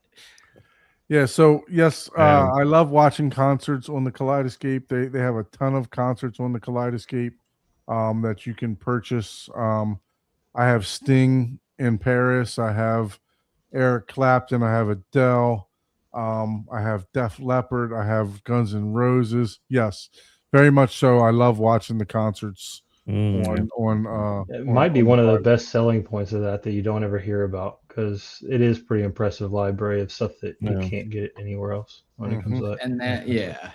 And whenever I watch concerts, I do There's opera on there too. Yeah. They have opera. I do the lights thing that are synced with the HDMI cable that Mm. are ambient whenever I do concerts. And man, that really pulls you in, especially if there's a concert where they do the little LED bracelets or whatever. or So you're lights. watching EDM then. Well, anything like Hey. they'll do that with any concerts that have lights, country, whatever. They'll do lights, and whenever they're shining lights in different spots, and your room lights up with it, and they'll. I used to stream. do that with before I had the projector with the TV with the lights that synced up behind it. and all that Yeah. kind of stuff. I have that. Philips That Hue on sync my- box. I have that on the sync, the newer sync box that actually Yeah. turns the lights off, Mhm. like for black, and I have the lights all the way around my 150 inch 16. by Really? 9. The TV Wow. manufacturers make a TV for all. Was it Philips that had it integrated in the back of a flat Yeah, panel? it was Phillips. Yeah. Mhm. Yeah, I remember that. pretty That was wild. a crazy selling point on that TV. You have to like turn the lights down to like 1 or 2% brightness. But if you're in your full dark room and you're watching a concert, it's some of them are friggin' amazing. Like their Coldplay concert has that you feel like you're there. Like your whole room, just you're transported. Like I used to really like it with the what's that Hans Zimmer in concert. I used to really like it with that, with the TV and all that kind of stuff. Now some of those I don't do with the lights, obviously, because they're not. It depends on which Hans Zimmer you're talking about. I'm just going through some of the Prague or concerts that whatever. they have That here. Rush There's a one lot was of pretty lighting. good. Yeah. There we go. View all. I want to check out the Epic, that new Elvis one. Yeah, I downloaded that. I haven't watched it yet. Yeah. So yeah, like you said, there's tons and tons of concerts on here. The Adele one is very good. The Eric Clapton one's good. I have the Guns N' Roses. It's not the best.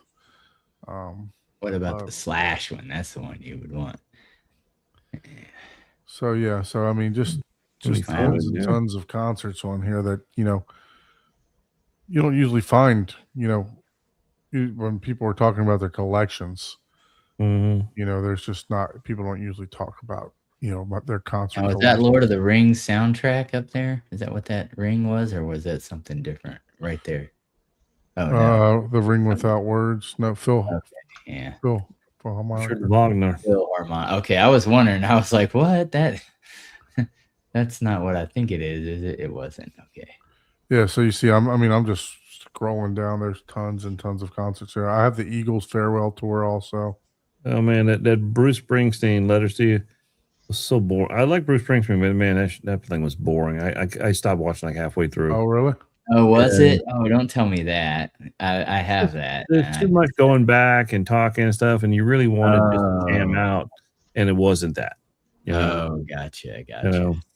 I just I wish it had been just like more biography and less. Yeah, I wish it had been just more of a Springsteen concert and just have fun. I'm kind of afraid the Elvis one is going to be like that. That's why I haven't watched it yet. Yeah, but that's a pretty good story, though. Yeah, it is. But regardless, the best Elvis Alice one Cooper. was This Is It. Alice Cooper, Slash. That's a good one. Oh, It's any Floyd. No Pink Floyd, man. I figured it'd be Santana. I think they have the Wall on here. Leonard Skinner, Def Leppard, Kiss. So yeah, man, just tons and tons of stuff here. So And I tell you what, and then they have opera also. Yeah, it's pretty good. But yeah. George Thorogood. There you go. So yeah, that's one, like you said, that is a great point, Anthony. Not a lot of people talk about the concerts that are actually on there. Good concerts. And I like I said a couple weeks back, I was like, let me listen to Sting, and next thing I know, 4 hours later, I find myself just going through my concert collection, just jamming out in the theater, So it just sucks you in. Yeah, that is one thing. Depending on the mood you're in, man. Mhm. Yeah, if you start, next thing you know, you're like 2 hours later, you're like, oh shit. Yeah. God damn it. So how about you, Paul? Were you able to partake in any movies this week? No, I didn't watch it. No, No, the time is off. It's 12 o'clock. yeah, I did No not movies this week. that was last week. I didn't watch anything this week. I was snuck in 3 movies. I watched Outcome, which has Keanu Reeves in it. Okay. That was an all right. It was a pretty decent movie. So it's 29% on Rotten Tomatoes, 4.5 on IMDb. Yeah, I was gonna say it's about a 5 for me. Yeah, Oh, 5. it wasn't good or bad either way, but it was it was a watch in the background type of movie. When did that movie come out? I don't remember that movie. Recently. Oh, 2026 just came out. yeah. Yeah. What platform was that one on? Or Apple TV. Apple I think TV. that's what I watched it on. Apple TV. Yep. And then So just an owl on that one. Okay. What else? I also watched Now You See Me, Now You Don't. The new one? 3, the third That one. was terrible. I liked it better than the last one. Really? I didn't.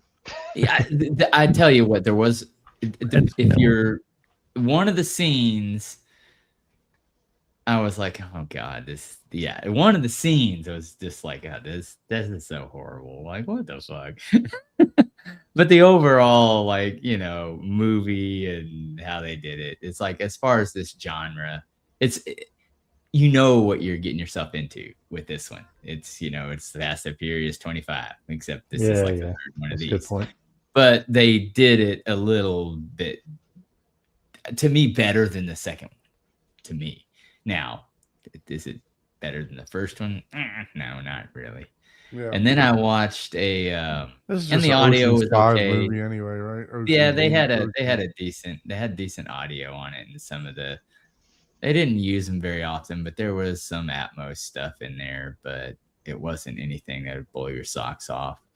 And then I watched an older movie, Oz, the Great and Powerful. And man, if you want to test your colors, that's one of the movies. And it's really cool because it starts off in a 4:3 black and white.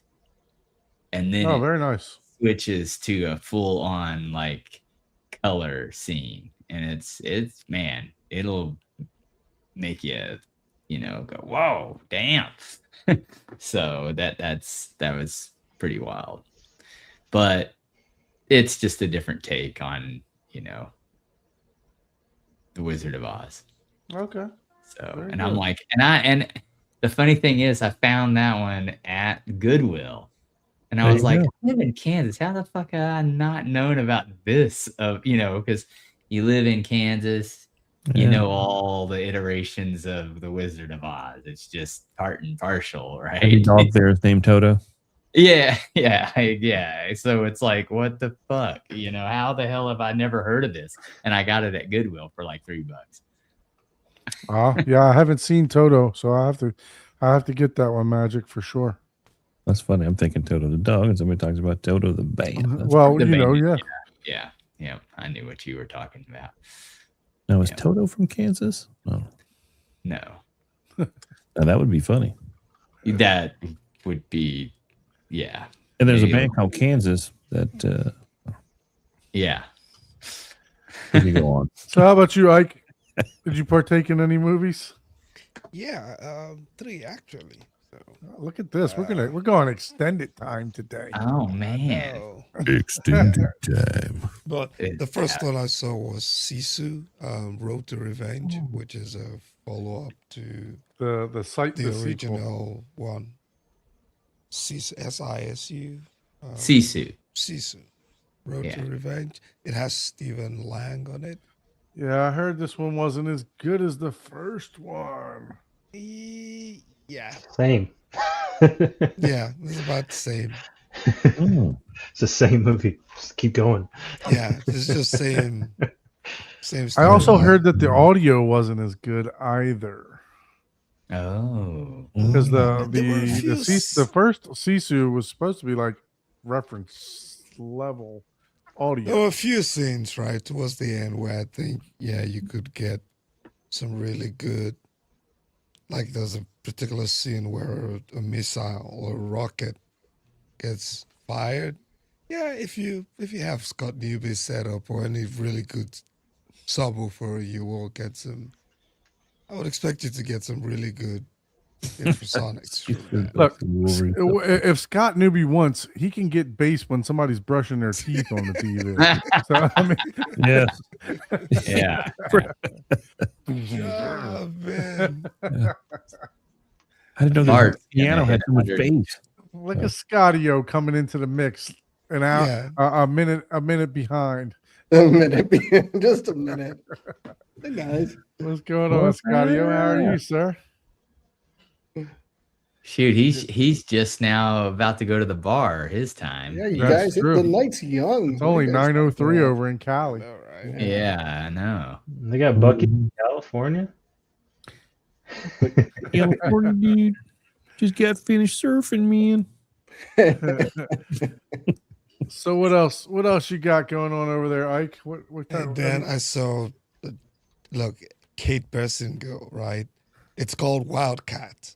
And I really only watched it Wildcats. just going by the name of it. She was the only reason why I even tried to watch it. It's the 2025 one, not the original. Not that Wildcats with Goldie No, Hawn, right? not this one. Yeah, I was gonna say that was a good movie. That was a good movie, actually. Yeah, I was gonna Yeah, say this one is the 2025. There it is, Wildcat. Wildcat. Beckinsale. Yeah. Not That was the cat. only reason why I Kate watched it, but yeah, I don't know, man.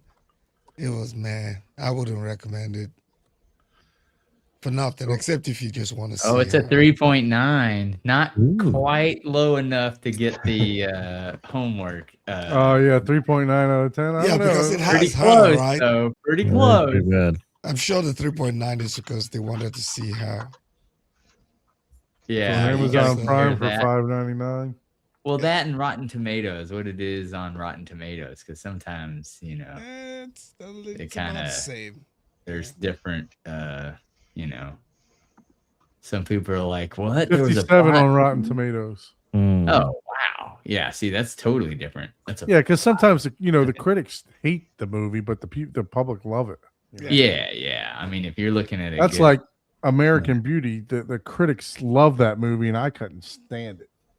So I mean, I like that movie. You didn't like American Beauty? I couldn't stand that.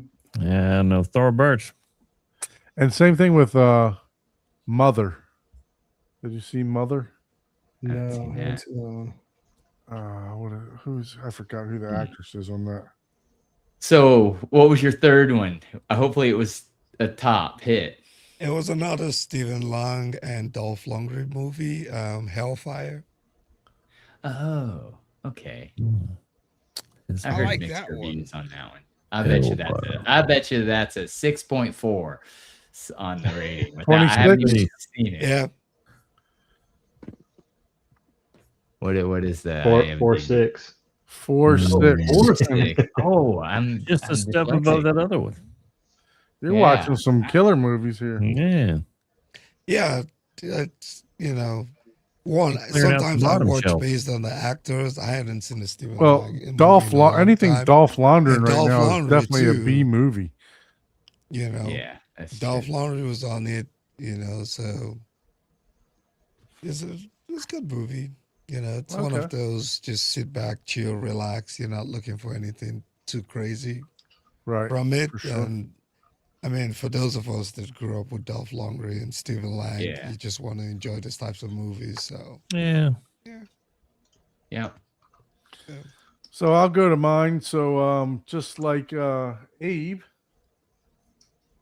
I was able to watch Apex. Really, I did enjoy this. I thought it was good. Like I said, my wife figured it out in the first 10 minutes of the movie, and yeah. So it's a thriller for sure. Like you said, it's about Charlize Theron. I'm not sure if you saw her or not, but she actually climbed like a fake mountain in New York on a billboard to promote this movie. Did you guys see Oh, that? No, I So didn't. they had a billboard there, and she actually climbed up like the actual, like a 10-foot or 15-foot rock wall to promote this movie when it Yeah, she was definitely in some serious shape for that movie. I can tell you that. Yeah, for sure. Yeah, it was good. Like I said, I would recommend it. I'd probably give it around a 7, like you said. Oh wow. There you go. So it was good. One movie, another movie that I watched was I also took in some Woody Harrelson like you did. I watched The Man from Toronto with Kevin Hart. Not a home theater movie at all. I was looking for some comedy to watch. Woody Harrelson plays the bad guy, and basically he didn't pull it off. I didn't care for this one. It did have a 5.8 IMDb rating, but you can see what the Rotten Tomato scores are for at 24. 24. Yeah, I would give Saw this movie, but I probably. don't remember it. I would probably give this a 4, maybe a 4.5. It wasn't horrible, but it wasn't great. You know what I mean? But there were some funny parts in there. Kevin Hart wasn't at his best in this one either. He wasn't with his partner, The Rock. So, but yeah, so it was. And then the wife and I just we just started a new series. We started Imperfect Woman. So it's about these three ladies here, and one of them gets murdered. So I'm two episodes, 2 episodes in so far. It looks fantastic so far. So we'll keep you updated on that. I did watch this in the theater. Visuals are good. Not so much a home theater type of experience, but yeah, so far so good. I wanted to watch another series with my wife, and of course it's a murder mystery theater. Oh, murder Kerry mystery Washington's in it, huh? Yeah. So Pretty good. Has she already figured this one out? No, You're she like, didn't. No, nobody's figured this one out yet. It's actually really good. Okay. So it's there's already some twists and turns going on in the first 2 episodes.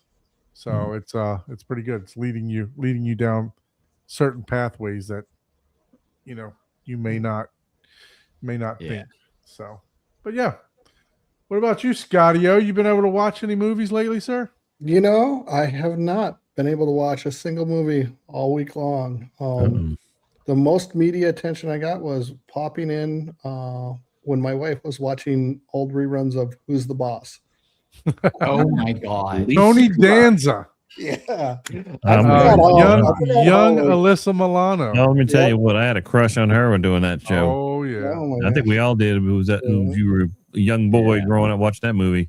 That show's a lot more episode. edgy than I From thought the it wall. was. Like I missed a Oh, lot yeah. as a kid. Like she's watching it, I'm like, oh wow, there's some pretty good jokes in here, right? Like, and I would have never gone back and watched it, but yeah, I mean, I've been busy with other things this week. I've been busy hacking firmware and shipping drives. How many and pallets have you received?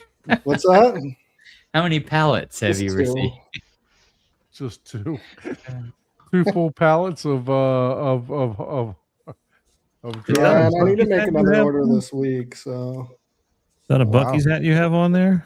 what's that? Is that a Bucky's hat? A Bucky's hat? Yeah, it's a Bucky's hat. Y'all got a Bucky's out there in California? Hell no. Wow. I They think don't Bucky like made it cool out stuff there like yet. that around here. You have to go to another state for that. Well, they are spreading. They They're are. kind of like a disease, but they are getting out there. Yeah. There's I no went to way a they're going to sell that Buc-ee's. much fuel in California. I went to a Buc-ee's. Was it 2 weekends? Yeah, not this past weekend, but the weekend before that when I went camping, we stopped by one. Yeah, And it's I was worth like- a stop. I was Yeah, like, good for gas and there's bigger gas Bathroom and stations in the barbecue middle of sandwich. Kansas. Yeah. I don't understand the big. I think it's like the souvenir items, and they Yeah. have a pretty Yeah. decent food. Like their food's actually pretty good. Yeah, and I that's heard he got like a good That's pork okay. sandwich. Yeah. But you know what? The coffee at every single one of them all is just sucks. It's always watered down. Every Bucky's I go to. I did disappointed. have the coffee, and I was not impressed with the coffee. Yeah, I wish they made a good cup, but they don't. But the Oh. barbecue sandwich is about I the agree with other you. thing. Yeah. And What else? they're making AM6B Plus, the media player. I got that up and rocking this week with, started customizing the firmware on that. And I'm trying to make a default firmware flash that someone wow. can just kind of grab and throw it on that device and has all the Dolby Vision stuff kind of ready to rock and roll. Yeah, cool. So that'll Or put you at have Dolby an Vision alternative 7, version right? if your projector doesn't support Dolby Vision to have a good HDR conversion with it. You know how the Z2s, you can kind of push some of that Mhm. HDR, SDR back to the projectors and kind of tweak it. So that's my Mm. next version on there. Very nice. Change your convert it to VS10 or whatever. Yeah. Yep, it's got the VS10 engine on it. So Cool.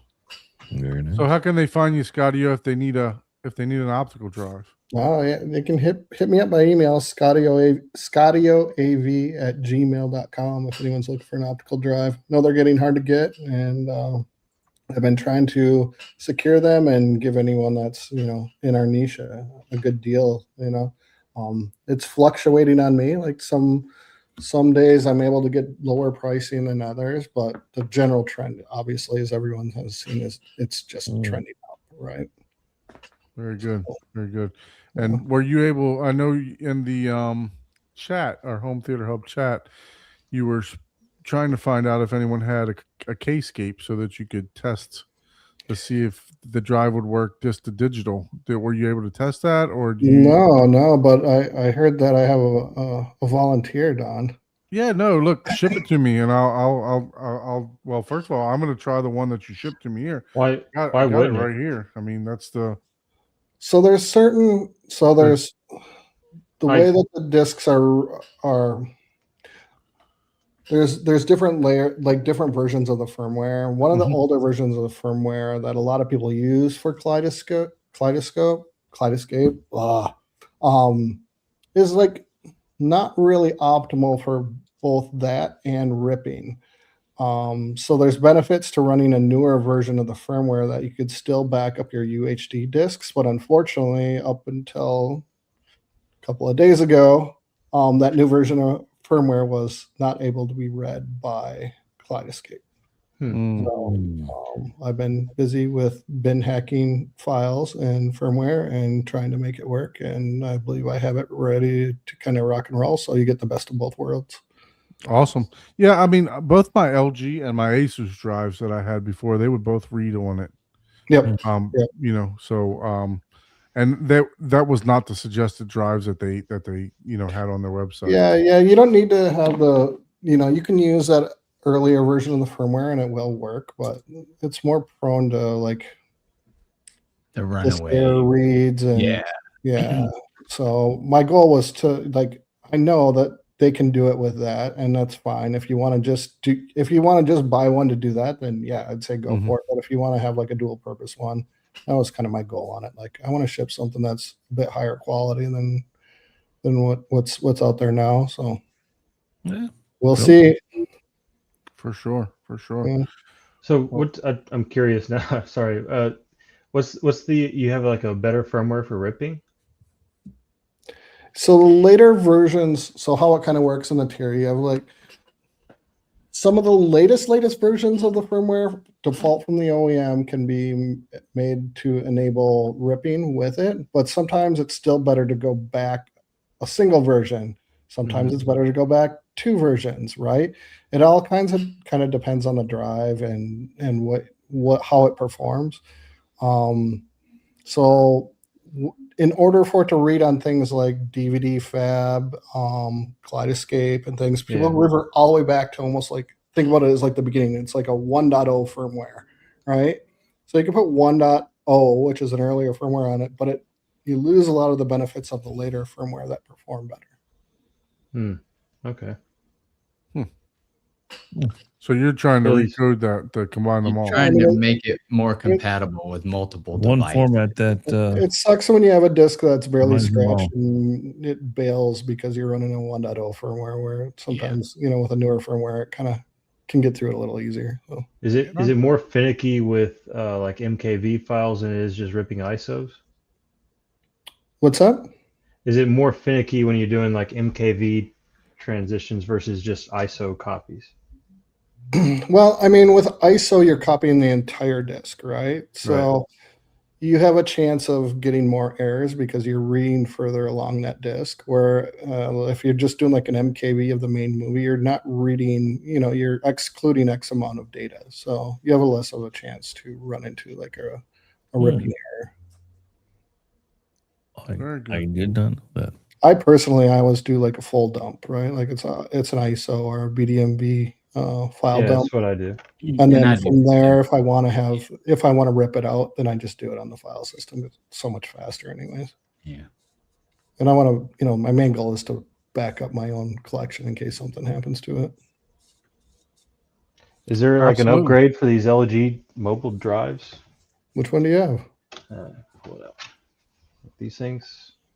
Yeah, it was at the WP50. I think I have that. The same W one. or BP60N B10. Yeah. Yeah, like Do you know what 4 of 'em. version's on it? I don't know. I had to do the whole firmware change or whatever for MKV and or make MKV and stuff like that. But If you plug it in to make MKV and just open Yeah, it up, you can it'll get say- up to 103. I know on that. Yeah, it was 102 or 103 on that one. That's the more Yeah, stable. whatever. I did the same thing to all of them, and I've never really changed it. It works. Yeah. If it works, I wouldn't touch it. Yep. No. Ain't Yeah, broke. It works, it works for That's Classscape too. on that That's why I one. use for Classscape. You're Oh, it probably does on work. 1.0. If you put a disk in, does it like if it's on Windows, it'll like if it'll open up the files and show them to you? That's usually an indicator that's on like 1.0. No, I don't know. X Reveal kind of takes all that stuff. It's kind of what I use to rip the ISOs. Oh, you're using X Reveal. Mhm. Don't run across too many people that are using that. Yeah, I did the make or DVD fab for a long. That was annoying, but Yeah. X Reveal is so easy, just one click. Yeah, That's it. I agree. I wish they would make a Mac version. I was Well- like, I don't know that one, but yeah, I guess that I makes don't sense. know either. And it happened when I think it was that the Firefox one or whatever the encryption breaker thing that got shut down for a while. So I went looking for an alternative, and X Reveal came up, and I was like, You're like, cool, that'll work. yeah. All right. Well, Well, man. listen, everyone. Definitely Mm. appreciate you joining us tonight on the show. Abe, Mm. tell them how they can reach you, sir. Reach me at 3dsquared.com or you want to email me? It's Abe, A-B, at 3dsquared.com. Or okay, so Abe, so not Glenn. Well, Abe, yeah, Abe and, instead of Abe instead Yeah. of Glenn for 3dsquared.com. yeah, if you replace Glenn with Abe, you'll get me. Yes, absolutely. If you need theater design, if you need theater equipment, if you need a nice Barco, hit Abe up for Accessories. sure. Yeah, anything For like that. sure. If you need a design, so hit him up. Scottio, one more time. Tell them how they can reach you. ScottioAV@gmail.com. Hit me up on there. I'll get back to you right away. So appreciate it. Very good. Very good. And Ike, safe travels to Chicago. Yeah. I'm looking I forward can't to wait. it. I can't wait for the full report. We might have to go live. You might have to go live I from know, there. right? Might have to go I live think so. Friday. You might have to Saturday. go low. You might have to do a live. Yeah. I'll be home. I'll be home Saturday, probably around 11 or 12. Maybe we can I jump see your quick- eyeballs rattling quick live. live. Get the yeah, you got to record it at least. Yeah. Just walking in, you'll be like, oh Jesus, what have I gotten myself into? I'm doing it once, and the rest of it, I'm just gonna be capturing people's Yeah, yeah. impression of it. That's You fun. know, but yeah, I'm looking forward to it, and hopefully it should be a fun event. Anthony, it was great seeing you again. I know you mentioned that we met at M Wave. Yeah, I So remember him at Emway. thanks for joining us on the show and Yeah, sharing your thank you. theater and sharing your new design too. So we look forward to seeing some updates on that. Yeah. Just like Magic says here, he looks forward to seeing Anthony and Abe's new project in progress. So yeah, for sure. Thank you for joining us. Listen, everyone, if you'd like to be a guest on the show, please shoot us an email to hometheaterhublive@gmail.com. Once again, please hit all that like, share, subscribe, all that stuff. I was looking at my subscriber count. It's not going up. Still, we're 100 and some episodes. I'm still hovering in the 800s. Help me get to 1,000 people, please. Help me So get he to can 1,000 make 21 subscribers. cents. So I can make 21 cents and I can make 64 cents. Since a day you can help a poor rising YouTuber. podcast. Help me. Life Help of a me. tuber. Help me get there because I don't post videos. I was looking the other day. The last time I posted an actual video has been quite some time ago. I just do these live streams, so would appreciate it if you can help me get there. Maybe one day I'll start posting some videos again, but I don't know. That But, doesn't until- sound encouraging. Yeah, come watch. Subscribe to my Never content. Well, channel. I have content every week, right? So we have the live stream. So the live stream is every week. We do it every week, even when I'm extremely tired, like I am right now. So, but yeah, no, it's my release. I enjoy doing it. So enjoy talking to everyone, and definitely enjoy people and seeing people's theaters like Anthony. So, man, he's sitting back there talking about his little humble theater, and then he pops out a $60,000 projector combo. I'm like, Yeah. It's kind of So- new. So. I'm gonna have to go back and watch it because I with the missed the Mad whole thing. VR and Kaleidoscape and everything else. Bottom-off Right. lens and Very nice. Yeah, I know. wants a right? wall-to-wall THX style screen, and it's like, Mm. golly. For sure, for sure. Good luck with the build, guys. Thank you, everyone. Until next time, lights down, sound up, and don't blame us for your next upgrade, Anthony. Just hang on, Anthony. Don't drop off. We'll see you in the green room.